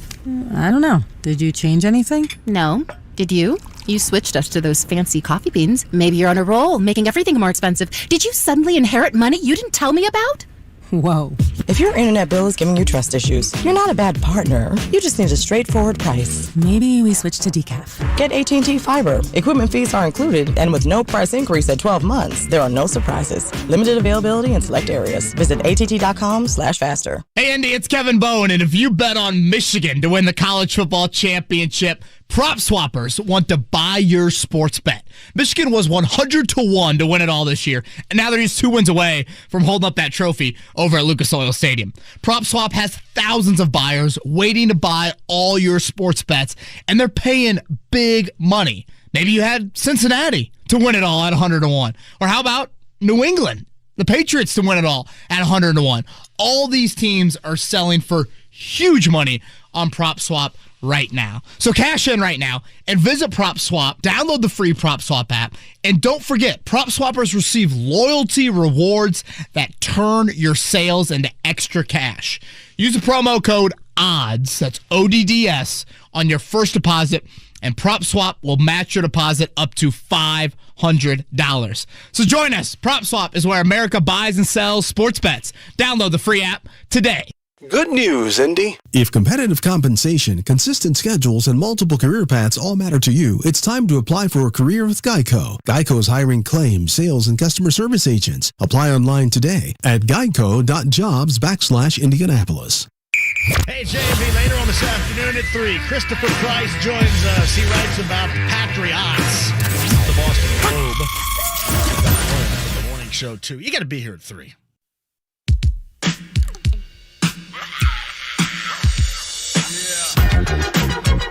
It's Kevin and Query on 93.5 and 107.5. The Fan. Here's Curry for the record. It's good! And there it is! Stephen Curry! The all-time three-point king in the NBA! I still, Kevin, I don't mean to diminish the tremendous accomplishment by Steph Curry, but it is interesting to me that this is a record that, like, I mean, this felt like the Mark McGwire, Sammy Sosa home run derby of, like, the whole country was like, who's watching Steph? Are you watching this? And it was cool, but I'm like, but I don't remember any hub about Ray Allen, Reggie Miller, or Dale Ellis when they broke the record. And then apparently Reggie Miller broke the record in 98 in Chicago. Dale Ellis was still active, so it wasn't like a clear-cut, you know, it was kind of going back and forth. So that wasn't a passing of the torch. Correct. But when Ray Allen broke it, I don't remember, and I realize Steph Curry is a more dynamic different personality. Star than Ray Allen. Correct. Or even Reggie, I would say. Correct. But, like, I mean, all of a sudden, I'm like, wait a minute, this is being treated like it's the same as the home run record or rushing yardage record, although admittedly Emmitt Smith surpassing Walter Payton was not near as big, I didn't think, as when Walter Payton passed Jim Brown. But still, it was cool, but I'm like, man, they got Reggie Miller there and they got Ray Allen there, and you know, obviously they're after the game, they've got him on for like 5 minutes on national television, and Spike Lee's running around like Ansel Adams, and I mean, the whole thing was just like, okay. Oh, if you didn't see it last night, like if you missed anything, Spike Lee has you covered. He took pictures of everything. Literally, yeah. Just scroll through his whatever. That'll be his Christmas card for the next What is Spike Lee's best years. movie? Oh gosh, how far back do you have to go? That's the thing. I mean, how many? But I mean, I really liked Do the Right Thing. That was kind of what put him on the map.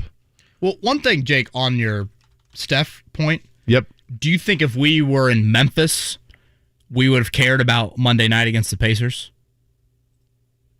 Well, that's a good question. Probably not. Like, I do think because our team played him on Monday night and it almost happened on Monday night. But even still, I mean, last night, though, last night is Madison Square Garden. No, you're right. But still, it is a... Malcolm X. It is a good point there. Malcolm X is probably Spike Lee's. I think he won an Oscar for that, right? Did he not? Anybody? I don't know. That's good. Black Klansman was really good. He got game. That one. He got game. I remember when He Got Game came out. As a matter of fact, it was Travis Best. I remember it was the Pacers were in the playoffs, I think, and interviewing Travis Best, and everybody's like, so what are you going to do tonight, on the off day? And he's like, I'm going to see He Got Game. And, of course, he was in it. And Ray Allen was in He Got Game, obviously. with Denzel Washington. That was a pretty good movie. We were talking about a little bit earlier if anyone will pass Steph Curry. And again, when you're in the moment, these conversations are probably stupid, but I'm a very mediocre radio host, so here I am. I really think Steph is going to have this record for a long, long time. Now, the name that I didn't originally think of that some people have brought up is Trae Young. And immediately I'm like, wow, that's a good name. I didn't think of that. Then I'm looking a little closer at the stats, Jake, on Trae Young. So currently right now, Trae Young averages 2.5 threes per game made. How old is he? He's 23, so entered the league a little bit younger than Steph did, and I think has reached a higher scoring level a little bit quicker than Steph did as well. So he averages 2.5 threes made per game. Steph, for his career, is at 3.8 three-pointers made per game. That is a big difference when you extrapolate that over an 82-game season. The other thing, you got to look at percentage. Steph Curry, and this might be the most absurd part of Steph Curry, it's the volume of threes he takes and his percentage. His percentage is 43% for his entire career. Trae Young is at 35%. Now, Luka Doncic right now is basically right at like around 600. He averages 177 threes per game. Let's say he bumps that to a 180 average per season. Per season. If he and he's only 21, so if he plays, let's say 11 years, then that puts him up to like 1,900 plus the existing 600. He still falls short. He's at 2,500 at that point. So Luka 2.7 threes per game and 33%. So again, when you look at the volume of Curry and the percentages, those numbers impressive. might not seem that impressive. I mean, he's dwarfing those guys that seemingly would have a shot at him. Yeah, it's. I mean, that gives you an idea just how special. Yeah, and again, I mentioned this earlier, but it is kind of cool when Reggie Miller surpassed Dale Ellis. They were playing the Bulls. Steve Kerr was on the floor. When Ray Allen surpassed Reggie Miller, Steve Kerr was in the broadcast, doing the broadcast for TNT. And when Steph Curry surpassed Ray Allen, Steve Kerr was on the sidelines coaching it. So essentially, was Spike Lee at all these games? Probably. Trae Young or Luka needs to go play for Steve Kerr somewhere actually in the next year, and they'd be able to get it done, right? We got Hard Knocks tonight, episode 5. We'll have Steve Trout on tomorrow to recap that, and then recap a Pacers game that, again, when you see the Bucks on the schedule, you think loss. Not that at all. No Giannis, probably no Middleton. This needs to be a win tonight. You would hope that you don't see loss, right? You would hope. We never know, though. You would hope. And then Rob Blackman is set to join us when? I believe tomorrow. Yeah, Rob Blackman to get Purdue side of things in the Crossroads Classic. Again, not been a very friendly Crossroads Classic for the Boilers. And then obviously tomorrow, Jake, we're 48 hours away from a Colts game. Yeah, Saturday's kind of weird. Isn't it? It is, but you had mentioned, and I think a lot of people are on board with it, that it's probably the biggest regular season game in Lucas Oil in terms of its implication. I still say the Peyton Manning return game, but in terms of what it means moving forward, you probably are right. So we're back at it at 7 o'clock tomorrow morning, right? Right, and don't drink that stuff you drank today. Okay, I'm going to go home and go to bed. We'll talk to you at 7 a.m. tomorrow.